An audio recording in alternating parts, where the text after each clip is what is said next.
Good evening and welcome to the iRacing Esports Network. Welcome to Suzuka and the BSR MX5 Winter Series. Chaz Draycott here with Tom Jacobs and Alex Simpson on the cameras as always.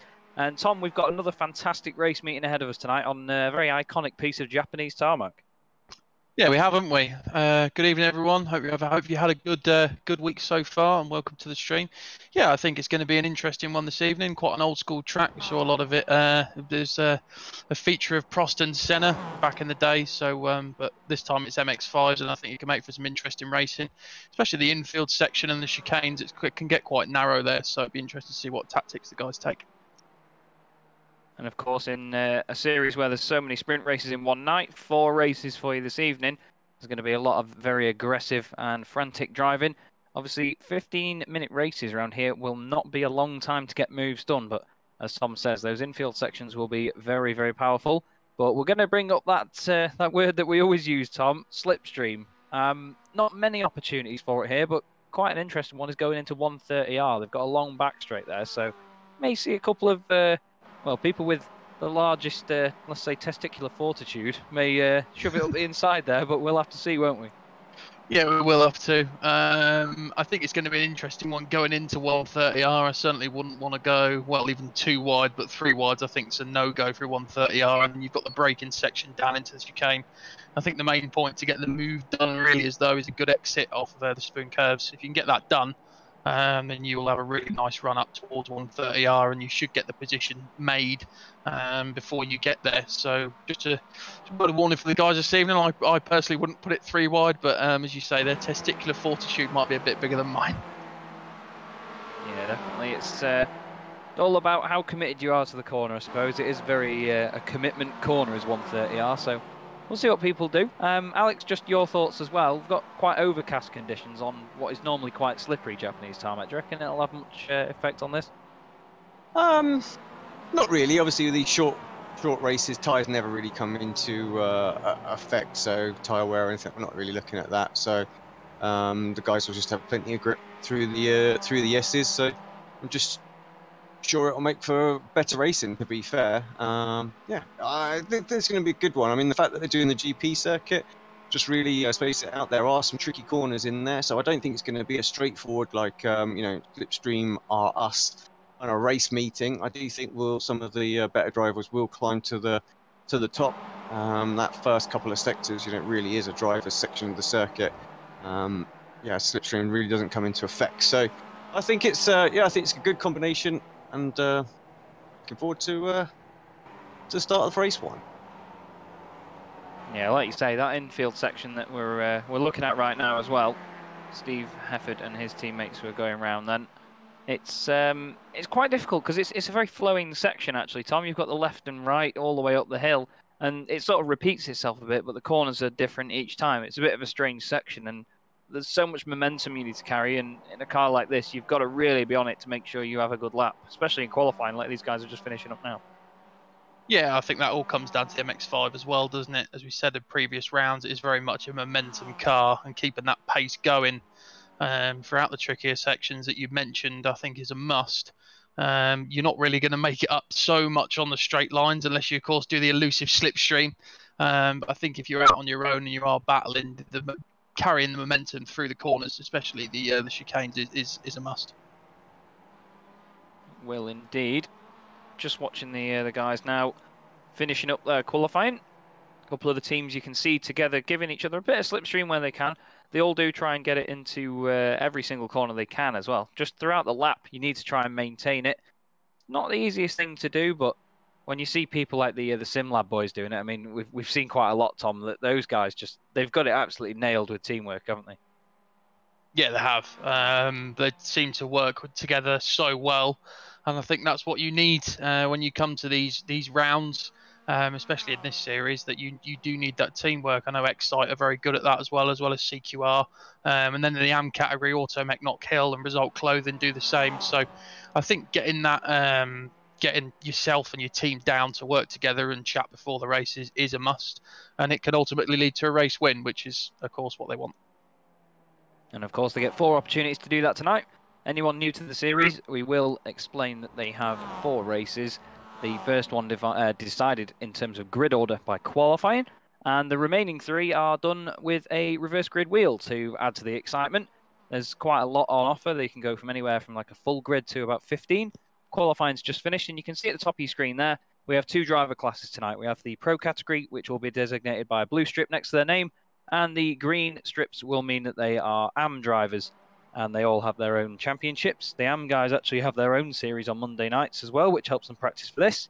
So it's going to be good to see how those guys can do. They've been mixing it really well with the Pro boys so far this season, so hopefully tonight we'll get hopefully they'll get their racecraft gloves on, and we'll see whether they can have a good scrap with them there.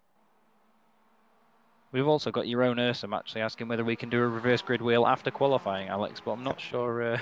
I don't think that'll work, but I like the idea. I like. I think throw the quality results straight out. Who cares? Indeed. Well, for anyone that doesn't know, your own Ursum has a real knack for jumping into the YouTube chat on the stream, and he guesses the reverse grid wheel pretty much every time, and we can promise you he doesn't bribe us. Well, if we were sat in a room with Alex, we'd probably see if he actually did or not, but I'm going to take his word for the fact he doesn't bribe him. But I think that, to be fair, to make it a little bit more difficult, we should get your own to have a quick guess now of what the first one will be before race 1 even starts, just to see whether that'll give me plenty of time to rig it. Thanks, lads. Yeah, that's very true, actually. It'll be get more sceptical of it from there. But, oh, well, we'll see. We've got quite overcast conditions there for the first one, which is nice to see. Because usually around Suzuka, I mean, me and Tom, well, I'm sure you as well, Alex, actually, you've said this is one of your favourite tracks, I think. You usually get quite hot conditions around here, and on tarmac from Japan that's already slippy enough, it's quite difficult. Yeah, it's an interesting circuit. It is. It's an in and out track for me, and in terms of its history and things like that, it is one of my favourite circuits on the calendar. One, it's in Japan, and all the history that comes along with it to do with Formula One and Super GT and things like that. But as you say, with hot conditions, it can be an absolute killer. Turn 1 is absolutely petrifying going into there at speed, especially if you're trying to go 2 or 3 wide into it. It can cause a lot of issues, but I think that's the slipperiest part of the circuit. The rest of it can be relatively tame. 130R is a bit of an issue, depending on where you position the car and how much you lift. You don't want to push it out too wide because I believe there's a bit of AstroTurf out there that can really upset the car. So yeah, it's an interesting circuit, and I'm quite looking forward to seeing how the guys do get on growing around here. But as you say, we've got overcast conditions, so it should be a bit colder and a bit more grippy for them. Definitely will. And any second now, we should have the qualifying results in.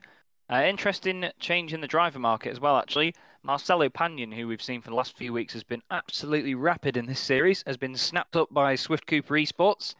And at the moment, it's a 1-2-3 for those boys. You've got Pagnon, Summers, and Stevens. Followed by 2 Energy cars. I think there's probably 1 or 2 more cars back out on track, actually, just waiting to see. It doesn't look like it. So I think they're just waiting for the session to tick over now, aren't they? Looks like it anyway.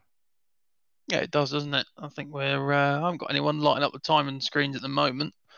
So yeah, I think they're just waiting for it to clock over. But I am looking forward to the number 40 Marcelo Pagnon and seeing how he gets on for Swift Cooper Esports with them 1, 2, and 3 at the moment.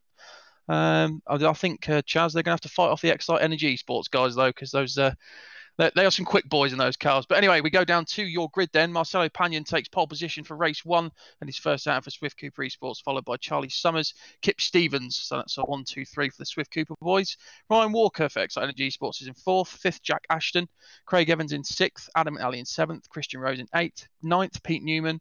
10th, Steve Hefford. He'll be looking to fight for the field. Dave Hampson 11th. 12th, Ashley Beard. 13th, Jason Cooper. 14th, Jamie Ayres. 15th, Pete Van Gool. 16th, Carl Jacquelet. Michael Barrows in 17th. Law Murray in 18th. 19th is Mikey Key. 20th is Rob Graham. 21st, Jeroen Ursum. 22nd is David Ayres. 23rd, Craig Jones. 24th, Roy Ververke. Benjamin Mears is in 25th. 26th, Dave Christie, 27th, Cesare Rizzo. 28th, Anthony Ainsworth. 29th, Jack McIntyre. 30th, James McRitchie. 31st, Luke Cooper. 32nd is Ash Sutton. He'll be looking to fight through as well. 33rd, Stuart McFadden. 34th, Max Wright. 35th, Nick McCarron. Vincent Halley is 36th. 37th, Joe McDonald. 38th, Scott Malcolm. Billy Rose in 39th. And 40th, Carl Hardy, with Taylor Lane rounding out the grid. Thanks very much, Tom. Good to see Ash Sutton as well joining us again tonight. We've got a couple of other names on the grid. Craig Evans, that's a great shout for him in 6th place on the grid in his first outing for quite a while for Northern Lights. He's the first car that's not Swift Cooper Excite Energy Esports. But now then, the lights come on. We have 5 lights, and they're away. Marcelo Pagnon leads them off the line with his 2 teammates following, and once again, we saw it at Road Atlanta, and we saw it at Road America, and many rounds before that, but there's Excite Energy Esports cars. They travel in swarms, but it looks like Ryan Walker's got a great start, and he's down the inside into turn 1 there, boys. Really good start by him. He's been doing really well in the MX5 recently, and he's off to an absolute flyer, Tom, as the field manages to quite cleanly follow behind. Yeah, everyone seems to have got away relatively cleanly, don't they, as they now come through the S's. Pagnon is out in front at the moment. He's going to be looking to pull a little bit of a gap on Charlie Summers and Ryan Walker if he can. But yeah, everyone seems to be through cleanly. The S's is where I thought everyone so far. We've got a rest on that.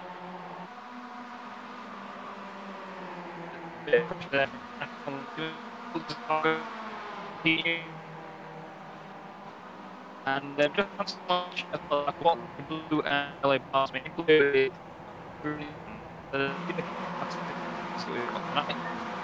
basically the prioritize on the pace they usually have. It's also in the series knew they will be designated as an aisle, probably very, very well. I will apologise for the issues with the discourse. I'm not sure you can hear that. It's like can't hear anyone else, so not quite sure what you can go on.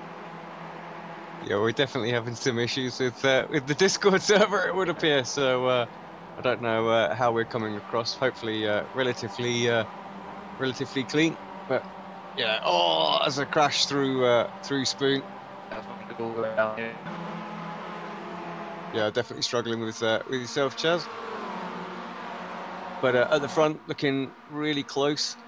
Again, I'm not too sure how I'm coming through, but hopefully it's okay. If we have to bail over to TeamSpeak for race number 2, we certainly will do. But unfortunately, this is internet broadcasting, and we do have these little issues. But the fact it's affecting us all tells we need to give Discord a bit of a kick. Got massive red on our screen as well. Just dropping down the order. Oh, I lost you there. Sorry, Alex. I don't mean to cut over you. I can't hear you. No, it's okay. And you're back now properly. I can hear you fine. I am back in as well, gents. We are back live in the booth. Yeah, technical issues. These things happen. But you can see there as well. The sun's come back out now, which is nice. So everything's just suddenly gone back to normal again, which is lovely. Clouds are gone. Discord's back, and the sun's out. What we want, isn't it? That's a perfect situation. Flying up the S's then, you can see the wonderful reflections off these cars as they go up there. Pagnon looking to get a little bit of a gap on his teammate now, but look at this snake of cars making their way through. You've got to be so careful chasing people up there though, Tom, because it's so easy to go a little bit quicker than someone. Just tag the back of them, and then you've got a big incident on your hands, haven't you? Yeah, it's a real issue going up those S's, especially my main concern is when I'm racing around here is I tend to upset it coming out the first corner, and then that can really upset the lines for the rest of the track, which is unfortunate, but that's just that's what happens. And so I think it's more about hitting your lines and as you say, of trying to avoid people. There's just they don't relent at all, these guys, with following each other so closely. We see it week in, week out that this championship is so close. Pagnon there with Summers. Ryan Walker is actually really impressing me at the moment. We've said that when he does get some practice time in this MX5, he is a rapid boy, really is. It's very quick as the Scot. Going through Spoon Curve, Marcelo Pagnon looking like he's not quite got it under control there. Charlie Summers, bit of opposite lock on the exit. You can see further down the order as well, just to give them a shout out, is Jack Collette is leading the AM category at the moment with the green bars on the left. Mikey Key is second in that category with Mick Barry behind him as well. And you can see that they are quite close together. That is Jack Collette in the bright yellow machine. And Mikey Key is in the Result Clothing car just behind him. And you've got Lawn Murray in there. Ash Sutton making his way through the field for CQR. He's got his teammate Stuart McFadden behind him as well. Ash is down the inside into 130R. Stu McFadden backs out of the move.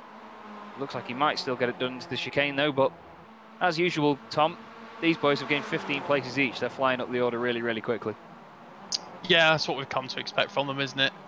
We know that how quick Ash can be, both in a real-life British touring car and in a virtual world in an MX5. So yeah, I think he's one to watch always when it comes to these MX5 races. Other ones coming through, McFadden, I know he can be quite quick. We've got the likes of, and in Am as well. Jacqueline, Mikey Key, always ones to watch. So yeah, I think it's interesting times, and it's nice to see the guys coming through the grid at the moment. And of course, we've got another CQR driver in there tonight, Christian Rose. He's 9th at the moment.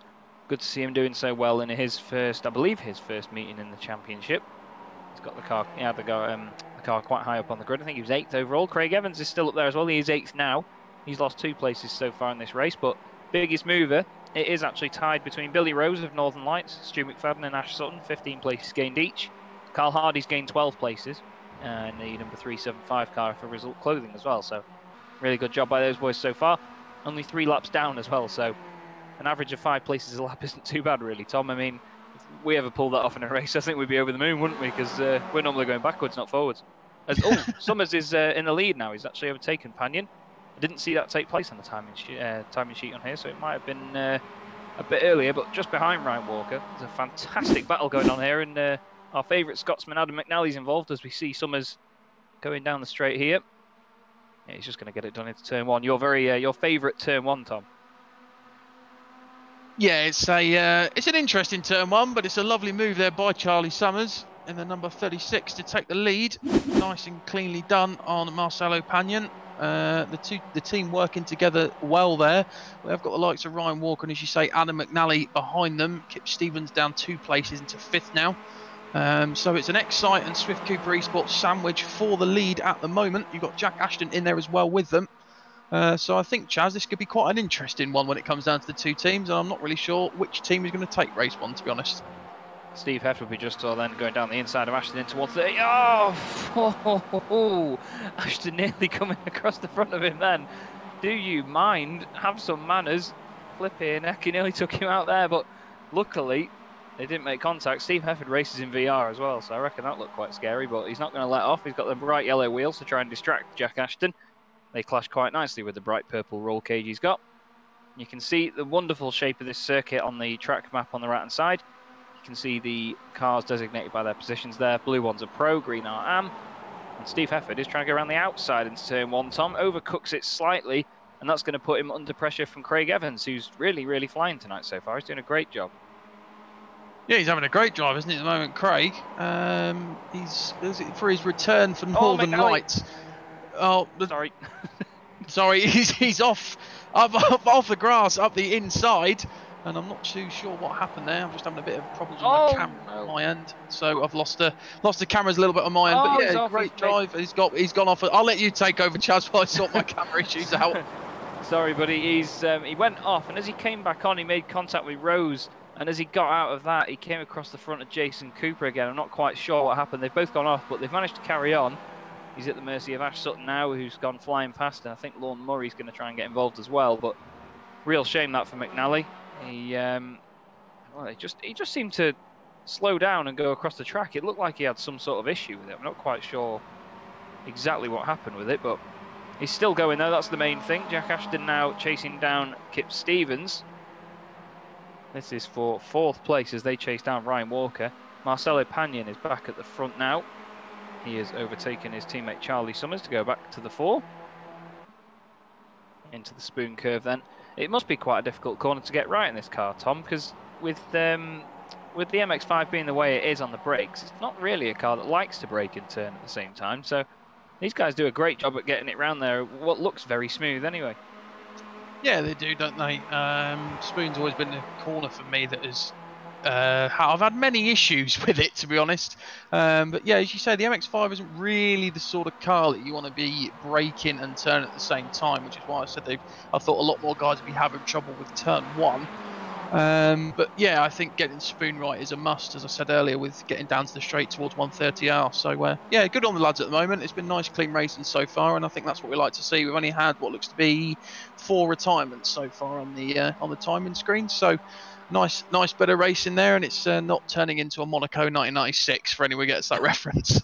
We've got Craig Evans climbing all over the back of Steve Hefford at the moment as he climbs all over the back of Jack Ashton. We've got a great battle breaking out here. Christian Rose and Dave Hampson and Jamie Ayres are having a good scrap as well. Steve Hefford a bit wide into turn 1. It's going to give him a good run out of turn 2 though, as we go on board with Craig Evans now. Going up the hill, Steve Hefford is all over the place, trying to use all the track that he can. You can see just how much these curbs unsettle the car slightly as they go up the hill. The weight transfer in this MX5 is oh so important, and this is where setup makes a big difference in someone's pace, really, because you need the car to be able to make those quick adjustments from left to right and right to left. And Steve Hefford looks like he's got it set up really well. He's getting away from Craig as they go up there. And it's still Panion in the lead. Half a second ahead of his teammate, who's nearly a second ahead of Ryan Walker as well, so those guys seem to check out. Ryan Walker doesn't want to get caught up with Kip Stevens and Jack Ashton and all these boys, because that could mean that the Excite guys lose their one car that is on the podium at the moment.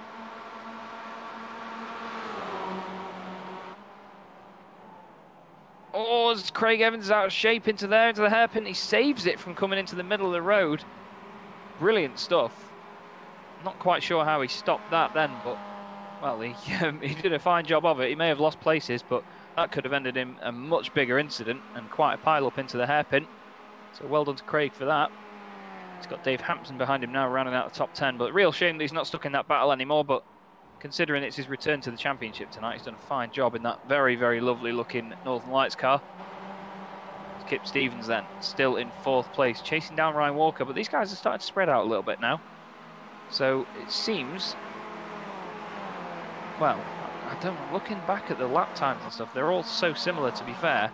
There's only a couple of tenths between each one. Oh, that's Craig Jones. That's not what he would have wanted, is it? No. He wasn't having too bad a race actually so far in the series and race, even series championship race. No, he was having quite a nice race up until that point, so that's unfortunate for him. He'll be looking to come back in races 2, 3, and 4. I have my cameras back now, guys, so all is good in the hood. The green P. Well, I don't know. I don't think Christian's sent in a livery tonight because I know he's driving for CQR, but I've got him in a green car as well. So I'm sorry if you don't, Alex. But I do as well.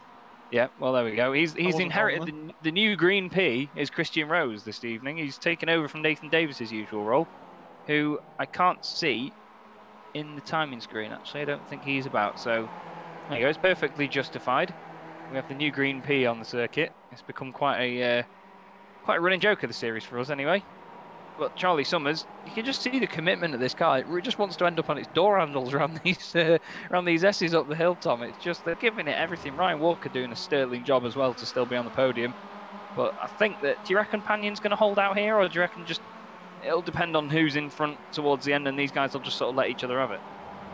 Yeah, I think it's going to be an interesting one, isn't it? Because they're teammates at the end of the day, and what they don't want to do is let Ryan Walker come into this and wreak havoc. But the good point that they have got is they've got Kip Stevens running in 4th at the moment. He's a little bit far back. As I say that, and he ends up touching Ryan Walker. There's a commentator's curse if you ever saw one again. But they do get away with it.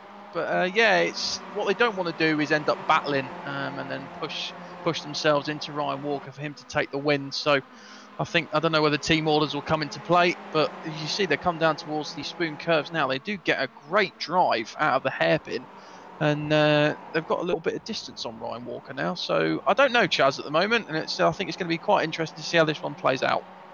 Yeah, Kip Stevens is really putting him under pressure. He's doing a great job, but he's just got to be careful of Jack Ashton and Steve Hefford behind. They're not anyone that's going to let them go. Looks like Christian Rose is off track, dropping a couple of places. Him and Ash Sutton seem to be flashing at red on the left-hand side, which means they have got an incident point or gone off track. That can either be contact or going off the track, as far as I know. Interesting one as well. Billy Rose and Max Wright dropped a lot of positions this lap earlier on. Not quite sure whether you can get us a replay of it, Alex, but these guys are battling quite hard, so we may want to just stick with this as well. It's completely up to you. I'm going to throw that decision to you, mate. But yeah, Billy Rose and Max Wright both had a bit of an incident, lost quite a lot of places, it seems. I think it was a good 6 or 7 each. Kip Stevens now was going to come under pressure, but here we go. Here's Billy Rose and Max Wright going up the S's. Is he going to... Oh, he's just over-rotated it, and there's contact through the S's. They both spin. Oh, how they didn't get hit by anyone else there, I don't know. Really good job. Spins it back around. churns up the grass, and off they go. That could have been a lot bigger, that, Tom, but they did all right there. Yeah, I think that goes back to what I was saying about it seemed that the leading car ended up getting a little bit out of shape coming through one of the S's, and then what that does is upsets the car going through the rest of them, and you can never really get back online. It's quite a weird feeling, to be honest. And then, as you said, Chaz, and someone ends up going into the back of you, but they did a really good rejoin there, and I think they got away with it somewhat. It wasn't too big of an incident to wreck their entire race, so. Fair play to him, and that's what we like to see. Nice clean rejoins and looking into your relative box and seeing what's coming and then making your rejoin at that point. So, yeah, fair play to him. Yeah, you could see he wanted to spin it around, but he held off doing that just in case the car went across the front of him. Luckily, they all went behind, and yeah, as you say, nice and safely done. But this battle at the front then, it seems to have backed up a little bit more now. This will be the final lap of the race as well. Just for anyone that doesn't know, the first race of the night is done on a timed basis, so it's 15 minutes, and then usually one more lap, or that usually is the end of the lap. It depends on when it's called, and from then on they just see how many laps it was and then do it on a lap basis from there on. We're coming into the spoon curve for the final time though. Charlie Summers is all over the back of his teammate. Oh, Steve Hefford's wide, attacking Jack Ashton. Luckily it's only his teammate behind him, Jamie Ayres. Jamie doing a nice job in 7th at the moment, just there for points, just doing everything he needs to do. Craig Evans is a bit further back in 8th place, can't quite see him coming into shot. But this is the battle for the lead, Tom. Charlie Summers is going to put it down the inside of Marcelo Pagnon. He's got the testicular fortitude we were talking about before. Going to go down the inside. Marcelo lets him go. Nice teamwork through there. Both a bit wide on exit. Oh, and Marcelo's off. No, last lap. Second to last corner. And it's all gone downhill. There's contact with Walker. Walker's actually gone to the inside, and he's going to fight with Charlie Summers here. Stevens and Ashton are going to make contact as far as I know coming out of there. Ashton's on the inside. He's gained a place. Hefford's going to get a place too. But it's going to be Charlie Summers taking the win in race 1. What a finish to the race. Ryan Walker, really good 2nd place. And look at this. Hampson round the outside. Go on, son. What a wonderful move. He gets it over Ashley Beard at the line. Awesome stuff. I'm not quite sure he pulled that off, but he did a fine job. This is the battle for Am. Oh, there goes Nick McCarron as well. He's around. McRitchie's going to beat Jackalette to the Am battle. And everyone's just falling off on this last lap, Tom. They've just lost their minds towards the end. I don't know how they've all managed it. As we see Viverke now trying to beat Jones. Doesn't quite get there, but what a final lap. That was mad. Yeah, I think a bit of excitement came in there, didn't it? Unfortunate for Marcelo Pan. Yeah, I think everyone starts weaving, and we've got other cars going off on the straights. You see McIntyre and Ayres coming across the line for 32nd and 33rd respectively. But yeah, that was what a manic last 2 corners. So I really thought Ryan Walker was going to take the win. Then he had a really good dive into the last chicane, but just couldn't quite get the move done. But yeah, I think looking at the results screen, Chaz, I know that you've got as well. I think it might make it for an interesting reverse wheel for race 2. Yeah, there's a really good spread in that one. The top 15 is really, really strong drivers all the way through. Of course, we saw Ash Sutton and Stuart McFadden making their way through as well. So that should be interesting to see whether they can benefit from it if we get a small one. But that was your race winner, Charlie Summers. Great drive all the way through, nice and consistent. Real shame for Marcelo Pagnon, though. Absolutely gutted for him. Just trying to have a look. He did come across the line in 10th, though, so he managed to drag it home. So the car wasn't completely wrote off, but that was a massive hit in the wall. It's just so easy to overdo it through 130R. And in a car like this, once it's going at that sort of speed, you either overcorrect it and chuck it the other way, or you just sort of let it spin around and just see whether you can recover it afterwards. But yeah, real shame for him there. But great racing all the same. And we say it every week, but we do come to expect it from these guys, and they always deliver. It's fantastic. Yeah, we do. It's always great racing with these guys, especially I think it was Suzuka that was just absolutely brilliant. It seems to be the Japanese circuits that these guys tend to gravitate towards. I'm sure you guys in the comms box with me will agree. All the Japanese circuits seem to make for great racing for these boys, actually.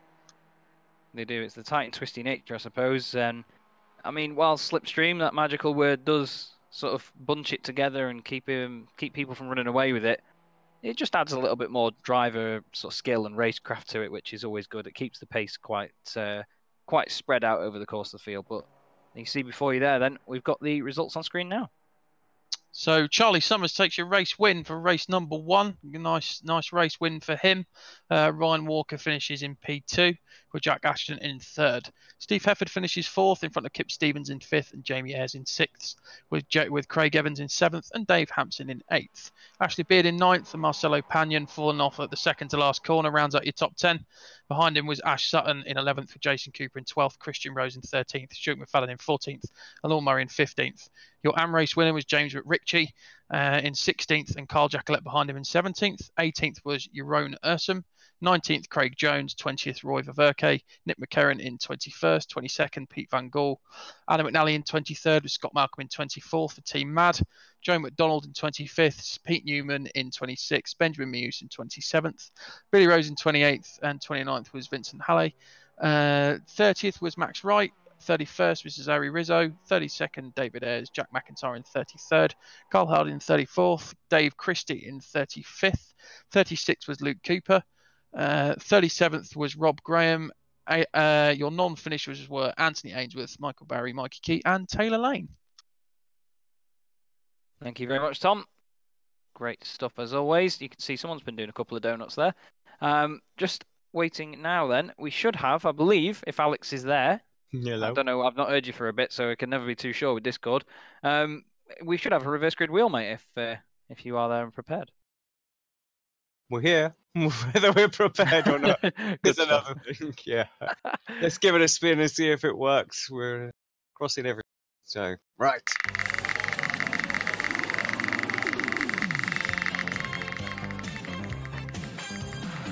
Missed the full -4, 35th still in play. It could tick over to 20th, and it does. Relatively small one.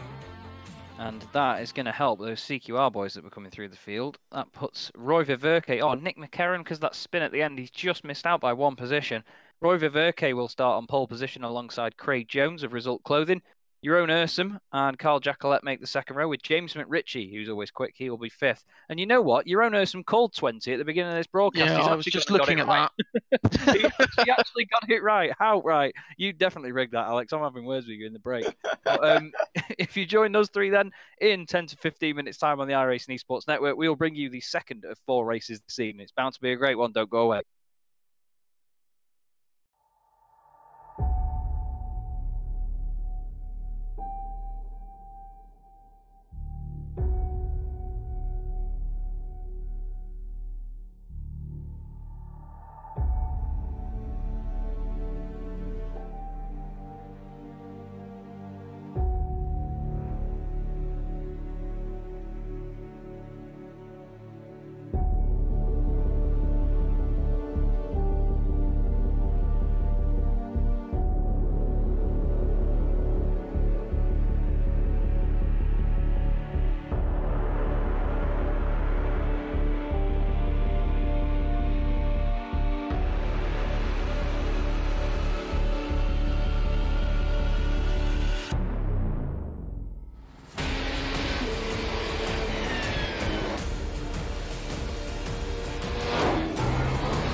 coming for a splash.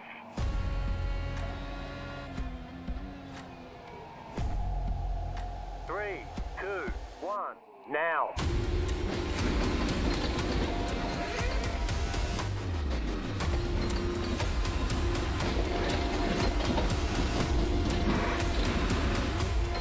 All clear. Punch it.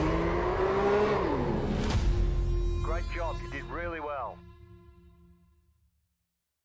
Assist to the front bumper, and he hits him again now. Rayon Fowler into the outside wall. He's going to pass nearly 3 cars down that front straightaway, and he's going to get them all done with. What amazing. Lee to the inside goes Logan Clapman is going to touch in. Pit press sideways. What a save. Looks to the outside, and Trunkett goes off. De Jong into second place. Going for the switchback. Oh, pinpoint driving. It's howling down to the inside. Trying, there's contact though. Slide left to the racetrack. Chris Renner drives it back down underneath, and he takes that second spot right back. Joker goes to Garrett Lowe. Garrett Lowe should take victory with all that contact. He's going to try and make the move around the outside the parabolica. That's not going to work, but he's going to try and get the cut back here. Get the run out the parabolica. That's beautifully done there. Michael Schubert, there's a little bit of door banging as well.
Welcome back to the iRacing Esports Network. We're here at Suzuka for the BSR MX5 Winter Series. Chaz Draycott here with Tom Jacobs and Alex Simpson on the cameras. And we're here for the second race of the night. More overcast conditions. And the grid lines up as follows. You've got Roy Viverke and Craig Jones on the front row. Jeroen Ursum and Carl Jacquelet on row 2. Then you've got James McRitchie, Stuart McFadden, Christian Rose, Jason Cooper, Ash Sutton. Marcelo Panion is 10th. Ashley Beard, Dave Hampson, Craig Evans, Jamie Ayres, Kip Stevens, Steve Heffer, Jack Ashton, Ryan Walker, Charlie Summers, Nick McCarron, Peter Van Gool, Adam McNally, Scott Malcolm, Joe McDonald, Pete Newman, Benjamin Mears, Billy Rose, Vincent Halley, Max Wright, and Cesare Rizzo rounds out your top 30. You can see the rest of the drivers scrolling through now. 39 cars on the grid. The lights are coming on. And away they go. Viverke leads them off the line. Plumes of smoke from all of them. And to be fair, Tom, for this second race, it looks like it's going to be a slight bit cooler than even the first one. So hopefully these guys will have more grip and the tyres might go off towards the end of this one. So could be even more fierce. Yeah, it could be an interesting one for them as they all come round first and second corner. I did notice a bit of sun out in the at the start-finish straight for them, as Viverke got a brilliant start, didn't he? Look at the gap he's formed already over Craig Jones and Jeroen Ursum. So that's going to be an interesting one, I do have to say. But Jones has now started to close the gap again. But yeah, I think it's going to be a bit easier for them with the cooler conditions. But I think we're having a little bit of sun creeping in and out. But I don't think that's going to be too much to affect them. Just want to give a shout out quickly just to Dan McCauley. He says hello to all us in the comms box on the chat this evening. So hello, Dan. As the guy is really getting two wheels coming through there. What a great shot that was, Chaz. Yeah, they're really going for it on this first lap into, I believe they're called the Degners. Oh, that's Charlie Summers, race 1 winner. He's around and in the wall. Not going how he wants it to. He's going to just have to wait. Oh, he does a 3-point turn. It's a bit more sensible than going onto the racing line.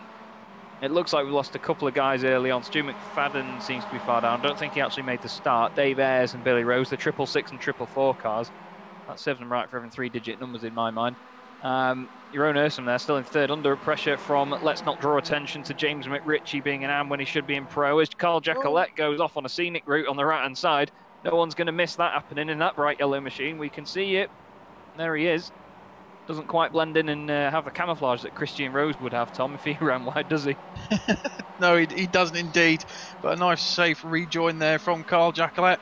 And he slots himself in, I believe. Yeah, he's quite far down the order at the moment. Not quite sure, I can't really see him on my timing screens at the moment. But a nice safe rejoin now, he's down in 19th. So if you're a fan of Carl Jacquelet, that's where he's rejoined on the track. But apart from that, I think it's been pretty incident-free, Chaz. Just a couple of people going off the circuit. No real smashes and dashes and hit and runs. It's say that. You say that? There was a car off in the background there. There's a big plume of dust and someone, I think it's Pete Newman. I think it was Pete Newman. Anyway, yeah, he's still dropping down the order. And again, the Excite cars, they're in a swarm. They're just never separated on track. You've got Jack Ashton, Adam McNally and Ryan Walker there. And they're just always together. There's another one of them getting bullied up front. I think that's Ashley Beard with Dave Hampson behind him. But these guys just are always together on track, and they'll probably end up in 1 or 2 screenshots that you'll see on our page. I do apologise to Marcelo Panion for I put some of the screenshots up on the Facebook page during the break, and his car didn't have the livery on it in the first one. There he is in the number 40 machine. I didn't have it on at my end. I apologise, but it will be on for any of the next ones. So if you want to get a win, son, and you want to get the car on the page, then off you go. But he's got some of his. He's got a teammate of his ahead of him there, Jason Cooper. Always quick, but this is a great train of cars so far, Tom. Look at them go. They're doing a fantastic job of all keeping it together. There's someone slightly having a bit of an issue, it seemed there. They just sort of appeared, then disappeared. Oh, he's around the outside of Jeroen Ursum into the Degners there. Great job. Yeah, he's really come alive, hasn't he, Panion? And I think he's going to be one to watch in the future. He's been putting the pressure on a lot of people. He goes round the outside there of Craig Jones into the hairpin, gets the move done. Someone coming really late on the brakes there. Craig, up on Craig Jones.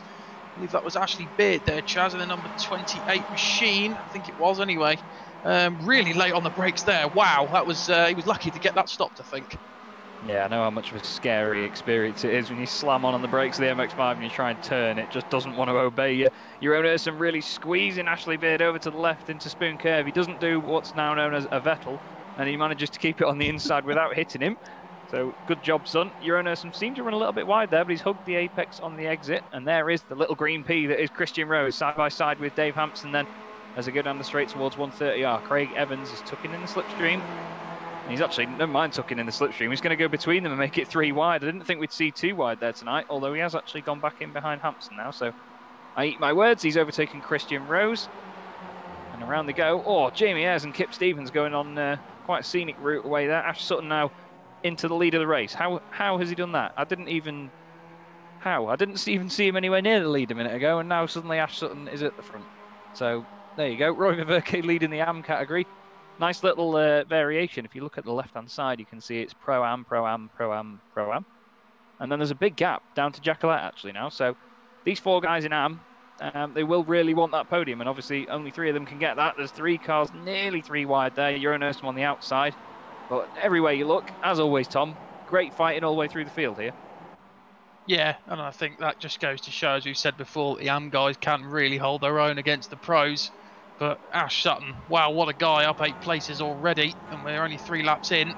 And he's now taken the lead of the race as you're on board now with Jamie Ayres in the number 4 SimLab Racing MX5.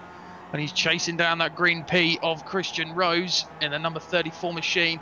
And it just goes to show how well they set up these cars, Chaz. Just look how planted it is, going through the S's up towards the hill, towards the Degners. And he's going to have a little look up the inside of Christian Rose, but it's a bit of an awkward passing position. He does stick up the inside, but no, Christian Rose is a wise old owl to things like that. And Jamie Ayres remains in 11th position for now.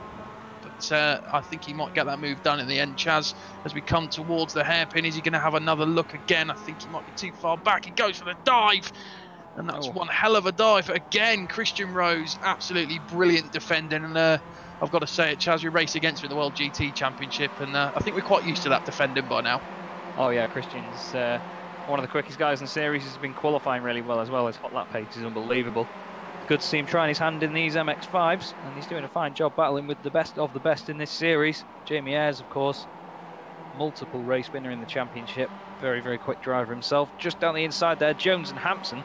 Craig Jones giving it to the pros as it stands at the moment. Hampson was recently promoted to the pro category after being unbelievably quick in every race he entered.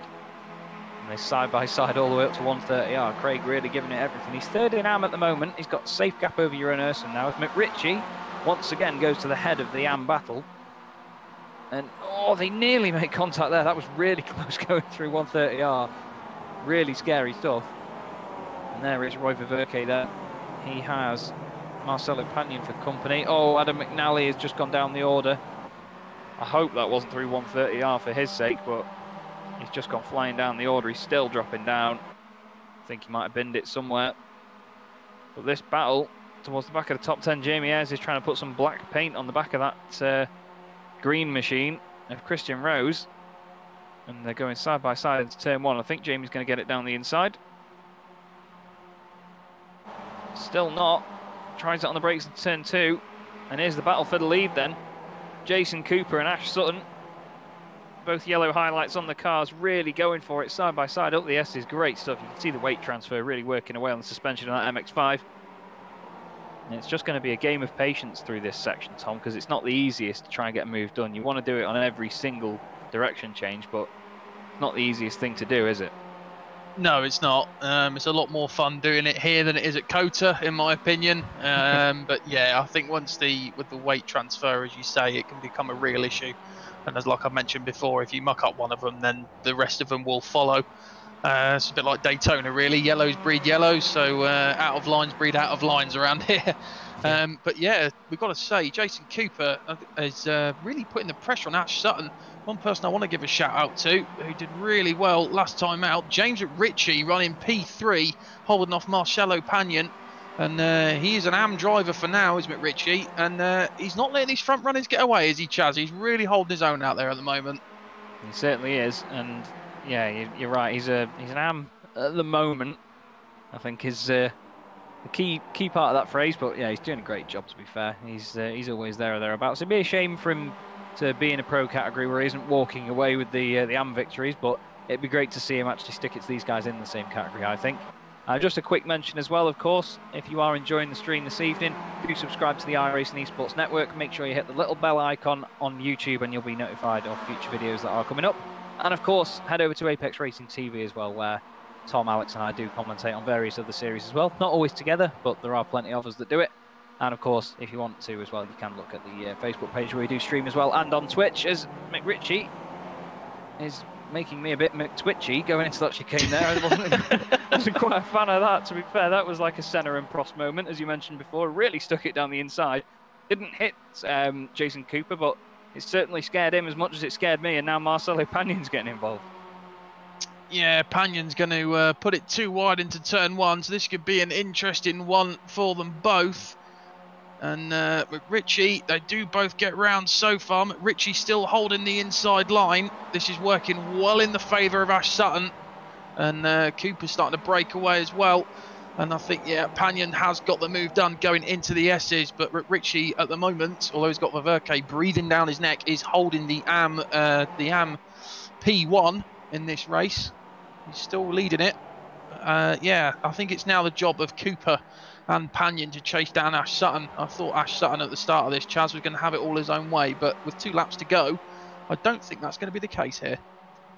It scares me, 2 laps to go already. Where do these races go? They just fly by. They're so enjoyable to watch, and obviously there's so much action that a lap just, it's in the blink of an eye and they're done. So it's the wonderful nature of these sprint races, I suppose, and we're lucky to get 4 of them in the evening, which is great. Nice, well, there's a massive race count in this championship. Of course, these guys do 4 different seasons, if you haven't guessed by the title. There is a spring, summer, autumn and winter series, but it does all contribute to one overall championship. They did actually start last year with the winter series, so at the end of autumn series just gone was the end of the overall annual championship. Dave Hampson's just gone down the order, actually. You can see him on the left-hand side on the timing tower. He's disappearing down there. It looks like Van Gool had a bit of an issue as well. He's starting to drop down, so hopefully, I mean, I'm going to call this... Oh, as Ritchie goes off. McRitchie straight on. Ash Sutton did the same. I think it was a case of monkey see, monkey do there.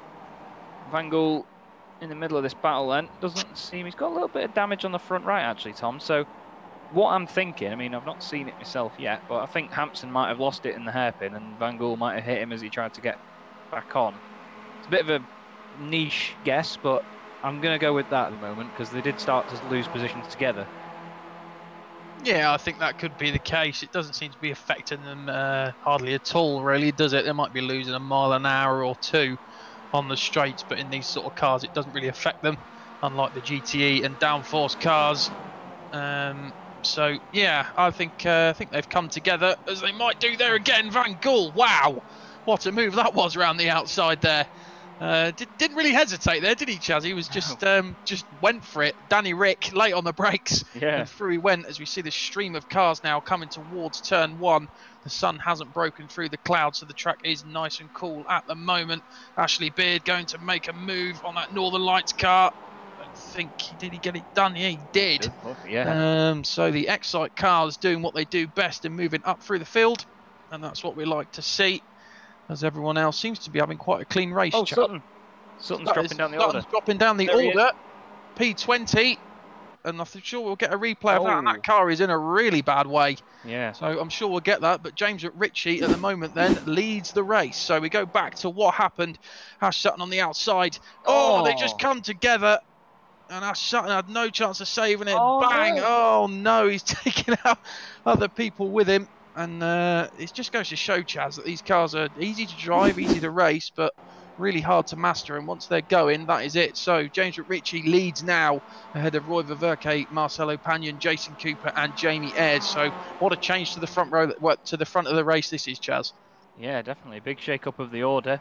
I'm going to come in with a bit of a strange request for Mr. Simpson here. I noticed it just at the end of the last lap, but Nick McCarron and Carl Jacquelet had one incredible scrap towards the end of that last lap. I'm not sure whether it'll be easy to get to it, but they were literally, I think there was about an inch of track left for Nick McCarron going into 130R, and how he didn't get it off. He went wide, but how they didn't have a coming together, I don't know, but it was amazing to see. So hopefully we can have a replay of that at some point.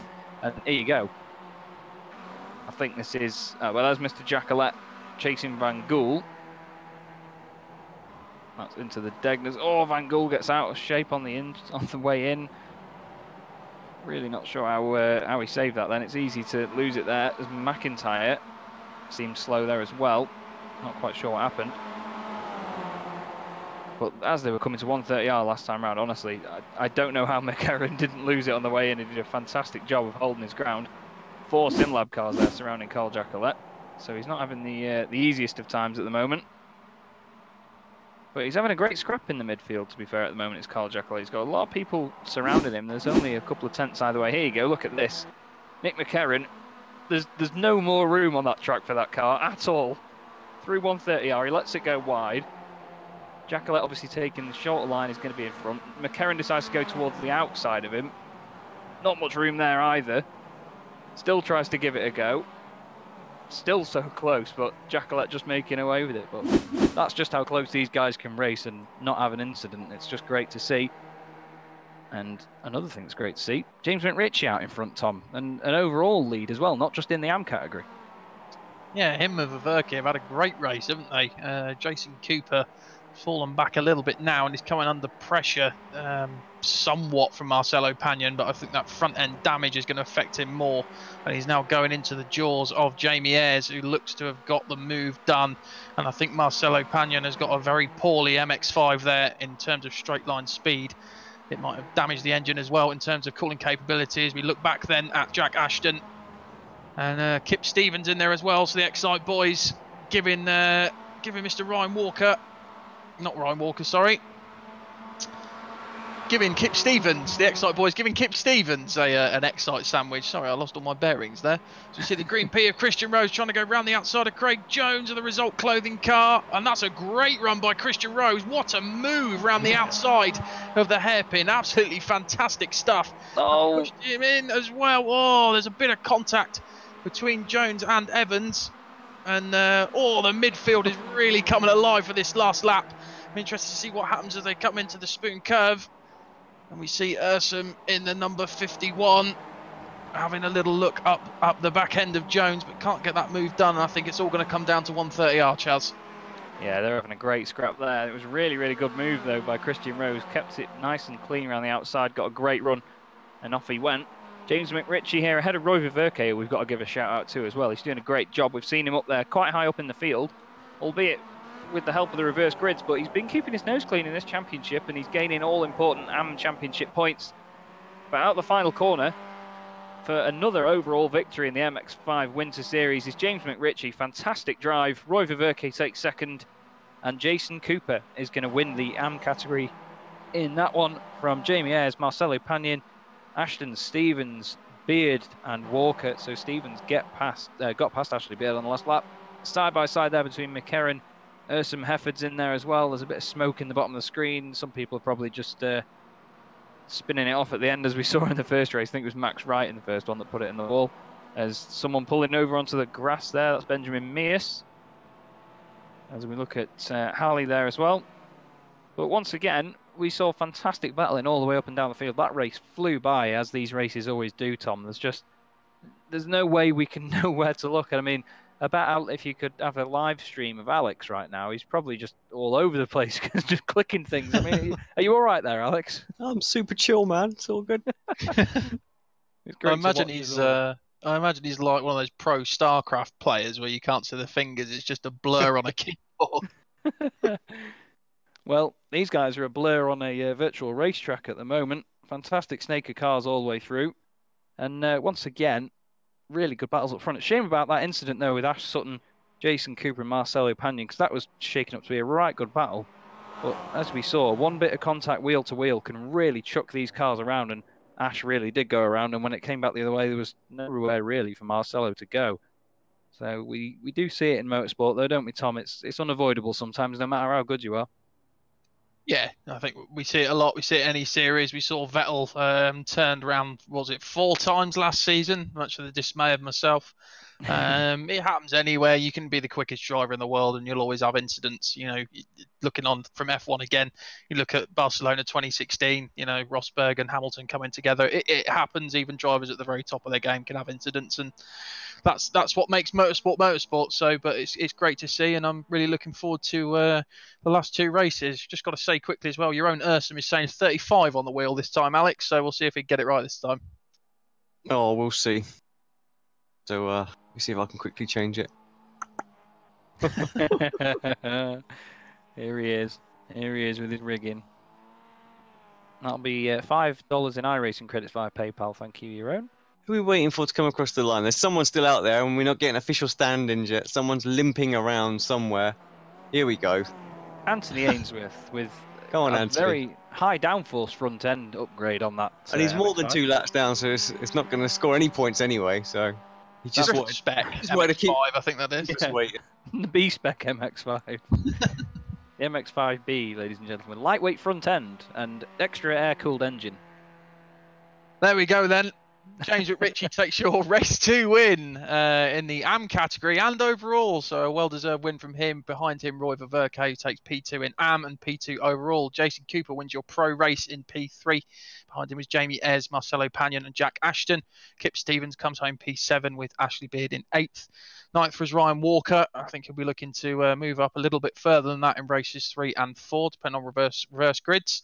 10th was Christian Rose, Craig Jones in 11th. 12th was Craig Evans. Pete Van Gaal in 13th. 14th was Carl Jacquelet. Charlie Summers in 15th. Dave Hampson in 16th. Jack McIntyre in 17th. Nick McCarron was in 18th.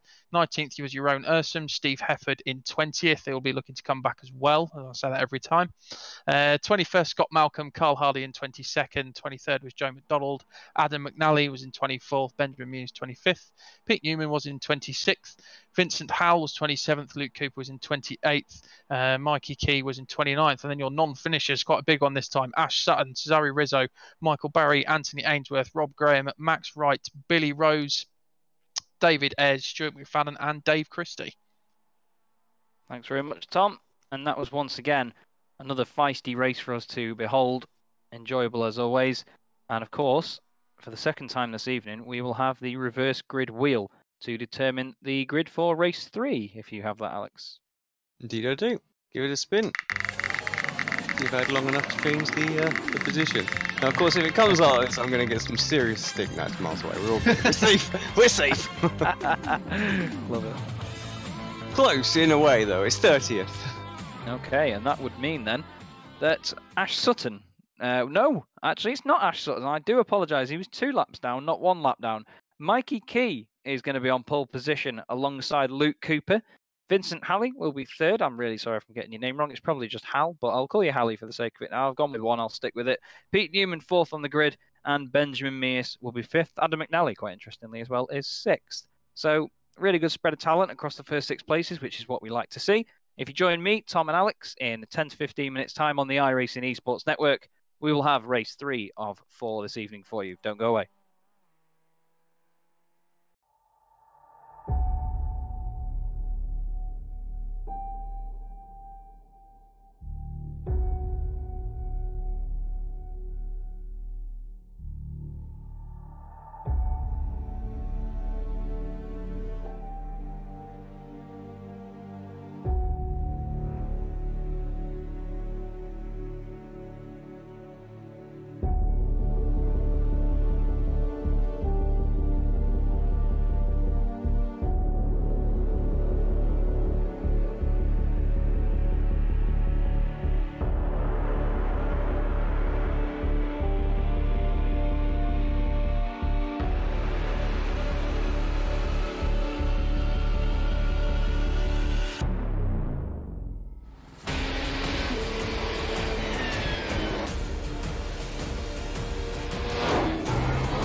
chair of the Indianapolis Motor Speedway.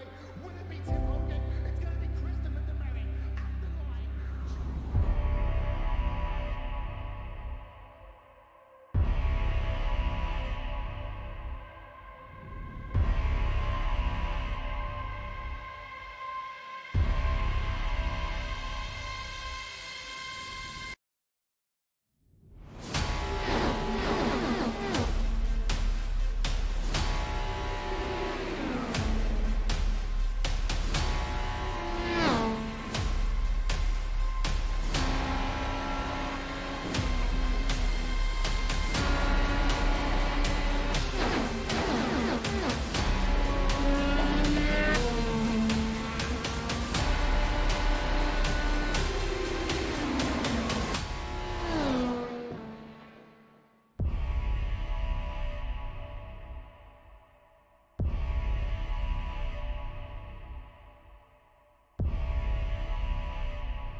We're almost out of fuel. You'll have to come in for a splash.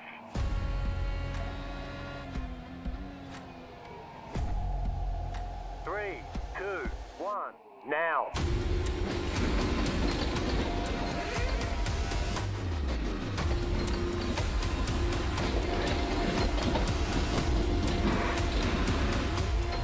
All clear. Punch it. Great job. You did really well. Assist to the front bumper, and he hits him again now. Rayon Fowler into the outside wall. He's going to pass nearly 3 cars down that front straightaway, and he's going to get them all done with. What amazing. Lead to the inside goes Logan Cloudman is going to touch in. Pit press sideways. What a save. Look to the outside as Trunkgate goes off. De Jong into second place. Going for the switchback. Oh, pinpoint driving. It's howling down to the inside. I trying, there's contact though. Slide left to the racetrack. Chris Venner drives it back down underneath, and he takes that second spot right back. Joker goes to Garrett Lowe. Garrett Lowe should take victory with all that contact. He's going to try and make the move around the outside the parabolica. That's not going to work, but he's going to try and get the cutback here. Get the run out the parabolica. That's beautifully done there. Michael Schubert, there's a little bit of door banging as well.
Welcome back to the iRacing Esports Network and the BSR MX5 Winter Series for the third of 4 races this evening.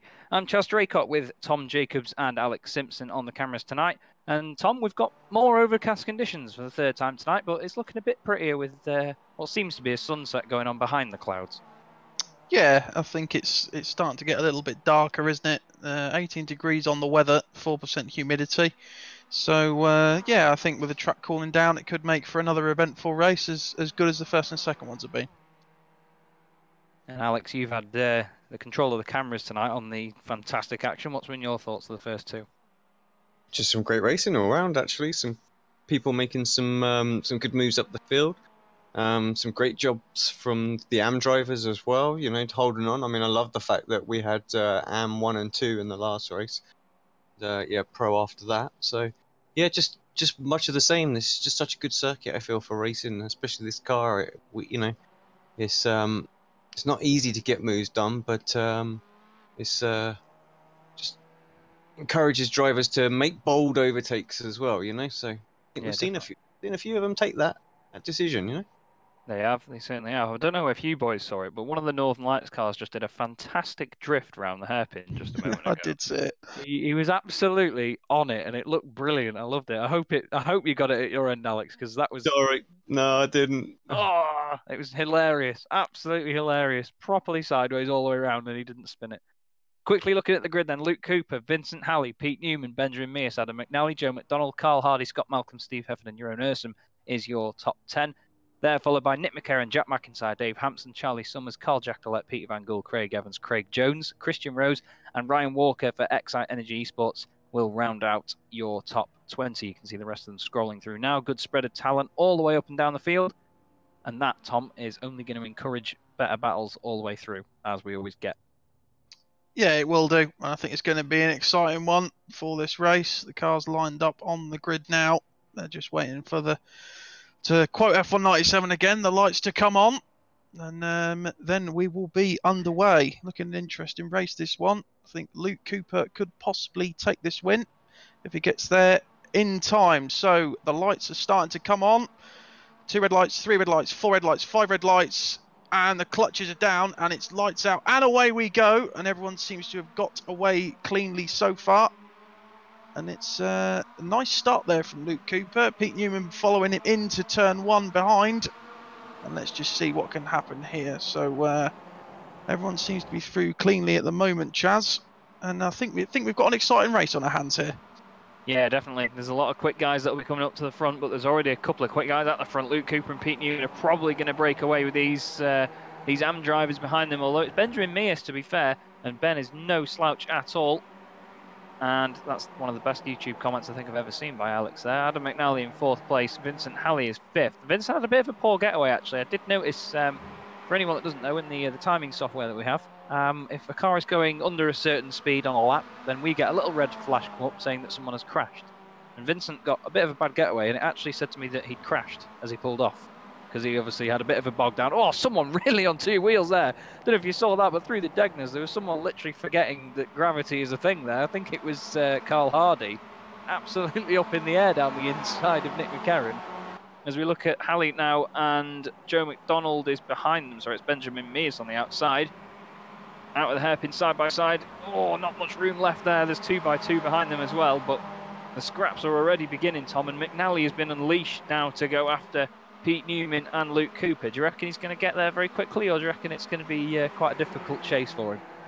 I think he'll get there quite quickly, but I think passing those two at the front, Cooper and Newman, is a completely different ball game. We know how good those guys are, especially Cooper's defending is second to none, and Pete Newman's as well, really. The CQR driver in the number 91 car is just, well, we've raced against him a lot before, Chaz, and we know how difficult a driver he can be to pass. Although, to be honest with you, he's the one that's normally coming past us. Yeah. As we look at Steve Heffer, Jack McIntyre, and Joe McDonald coming towards 130R. McIntyre tips the car in nicely, pushes it out right up to the curb, nice and wide. Out in front, they're going to go 3 wide then, by the looks of it. Hefford involved in that, coming towards the chicane. Hefford in the middle. Oh, they're round. Hardy. Fortunate there. Hardy round. Oh, and there's big shunts in the background. Excite cars going off everywhere. The green P of Christian was involved in that one as well. So the P has been crushed. And unfortunate for those guys through there, but that is racing. As we see, Newman goes for the lead. Cooper pushes it out way too wide. He's out on the dirt, manages to hold it, and good driving from him there, Chaz, because I think if that had been you or I, it'd have been facing the other way. Yeah, wouldn't have overcorrected it, put it in the wall, it would have been upside down, it would have disconnected, it would have been a mess. Steve Hefford there around the outside of me, it's a really strong move, but shame to see Christian Rose involved in that. The green P is now the mushy P, as Carl Jacquelet under all sorts of pressure with Jamie Ayres in there, banging into each other as they go up the hill. Ashley Beard benefiting from it as well. But that all started, Tom, with Halley being turned around actually into the path of Carl Hardy, and then I think as everyone just tried to avoid him through the chicane, we know how narrow it is in there, and it just caused a bit of an issue for them all, and yeah, that's all she wrote. I just want to tell Mr. Ash Sutton in the number 116 car to calm down a bit, because he's gained 16 places in a lap. And that's just, I mean, wow. We all know he's quick. I mean, not to blow smoke up his backside as we often do, but that's just, yeah, I know there was an incident, but he got through it, and yeah, before that, he'd gained 9 places before the incident took place, so it's just mad. Scott Malcolm is, well, he was until Dave Hampson just got ahead of him. He was one of the only cars, if not the only car, to be in the same position as he started the race, so he's getting involved in this scrap load to try and get that back. He's got Craig Evans behind him as well. Great to see Craig getting all feisty out there on track tonight. First time back in the championship for quite a while for Northern Lights. And he's down the inside of Malcolm, plays it safe, brakes a bit early, but now Craig's going to try and get past Hampson as well. Spoon curve is such a difficult opportunity. Oh, a bit of contact there with Malcolm as well. Looking at the front, it's not very, that was really good timing, Alex. It's not very far apart now from McNally and Cooper. He's really on the back of these guys with Newman in the lead as they go into 130R, Tom. Yeah, I think it's going to be anyone's to play for at the moment. Only 2 laps in, and this one's really heating up. McNally having a look to the inside of Luke Cooper, just a little bit too far back, and I can't really blame him for backing out. It's not the best overtaking opportunity. I nearly said opportaking opportunity then. But it's not the best one going through there. Scott Malcolm still involved with Summers as well, and it's pushing them back into Ash Sutton. Ash Sutton does overtake Scott Malcolm coming towards the end of the lap. Wow! Ashley Sutton out on the grass to try and get past Summers there, and they're now 2 wide coming towards turn number 1, and this could be interesting. It's one of the hardest corners to get right, turning and braking at the same time. Summers on the inside, Sutton on the outside. Sutton pushes him hard. Sutton out Evans. wide. Oh, we got Evans round in front. Unfortunate for him. I think that was just a little bit too much throttle, but Summers does come out on top there, Chaz, and he retains his P9 and rounding out the top 10. Is Ashley Sutton, as you see Anthony Ainsworth off again in that B-spec Mazda. Have a little bit of a look at the replay here. Alex on the camera is hot as always. And we see Ainsworth going into turn 1. Oh! That was a bit of contact. I think that was the 444. Was that the 444 there, Chaz? I think it was. Yeah, Billy Rose, Northern Lights Racing. Unfortunate for him. But it's really heating up at the front at the moment. Pete Newman leads from Luke Cooper, Adam McNally, and then you've got Steve Hefford in the background who will be trying to make inroads on these guys. But yeah, I think this is the battle to watch at the moment. Yeah, and these guys are all really strategic drivers as well. They've been racing in this series long enough to know exactly how to play the game and how to approach every single lap as it comes. You've just got to be really cautious of how close you are to the guy in front, because you can really easily overdo it when you're chasing someone. Tiny bit of contact and they're around as Adam McNally looks to the inside. Gives it a bit of a dummy there to Luke Cooper. He doesn't seem too fazed by it. Luke, of course, does race in real life as well. And we did actually have some data sheets. We were going to give you some information on the drivers as well, their real life achievements. And I must admit, it was my job to get them sent out. And as you can tell by the fact we haven't got any, that's not really been done yet. So I do apologise to Luke, because it was his idea. And we will get extra information to you guys going forward. But as we're on board with McNally, now look at the commitment through 130R. You could see just how much time he gained there, Tom. That was really on it, and he's right in this battle now, and this is going to just hot up as the race goes on. These guys are going to get more and more sort of desperate towards the end of it to make sure they're the car in front. Yeah, they're coming towards the half. Well, this is about halfway through the race now for them. And as you were saying, Adam McNally commitment through 130R. That was almost a GTE lift through there. It was like it was on full downforce and wing package. So a great line for him as they come down towards turn 1. Newman being reeled in now by Cooper.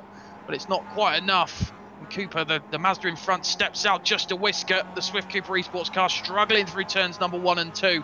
Brings Adam McNally right up to the back of him as we come through the chicanes now. There's a brilliant onboard camera, and I hope you guys are enjoying it as much at home. The Swift Cooper Esports car in front is all over the place, and I think he might be having a few issues in terms of setup, but he's got it back on the racing line, Chaz. Chasing down Pete Newman now, but the 478 of Adam McNally fighting hard as we come up towards the hill, towards the Degners, and he's in 4th gear, and he will change up to 5th now as he does so, right on the red line. And he's all over the back of that Swift Cooper Esports car, and this is really hotting up to be one of the best battles I think we've seen in the series so far, Chaz. Yeah, it certainly is. These guys may not be swapping places every single corner, but just you can see how hard they're working to chase each other. The driver's hands on the wheel not really showing probably how quick the Geordie hands of Adam McNally are moving on the wheel and stick he's got at home. It's probably going all over the place, but these guys work really hard. It does look like quite a slow-paced machine sometimes, does this MX5, but it is a real piece of work to drive. It's very, very well simulated. Everyone does always say that it is the best car on the service compared to the real thing. As Scott Mell comes around at the hairpin. Might have had a tap there because that's quite early to have spun it. Don't know whether he's done it on the throttle. He's side by side with Craig Jones. Let's see what happens here. Looks like, I think he just caught the curb on the inside, and as he went to light it up, it's just gone around on him. And there's a bit of barrier there. You might not be able to see it, but there is a bit of barrier that just sticks out there, so he's not quite able to get it all the way around. You can see he just keeps clipping it there as he tries to get the car around. Really unfortunate there for Scott. Just needs to give it a big flick and around it goes. There you go. Nicely done. Churns up the grass. Sod the groundskeeper. Pardon the pun. Luke Cooper, though, still on the back of Pete Newman here, Tom. And while these positions haven't changed, it's still shaping up every single lap. It's just, I'm just waiting for something to happen with this, because I've got the feeling that any second this is just going to explode. And just a quick shout to Ben Mears as well, still leading the AM category in 8th. Great job. Yeah, I think this is either going to go one of two ways. I think they'll either finish exactly as they are, or it's all going to end in tears, as we see Luke Cooper getting rather close to Pete Newman there, but Pete Newman defending well. As we look back from his car out in front, the guys, you can see how much the suspension's working on those two MX5s behind them, Swift Cooper Esports and Excite Energy Esports car.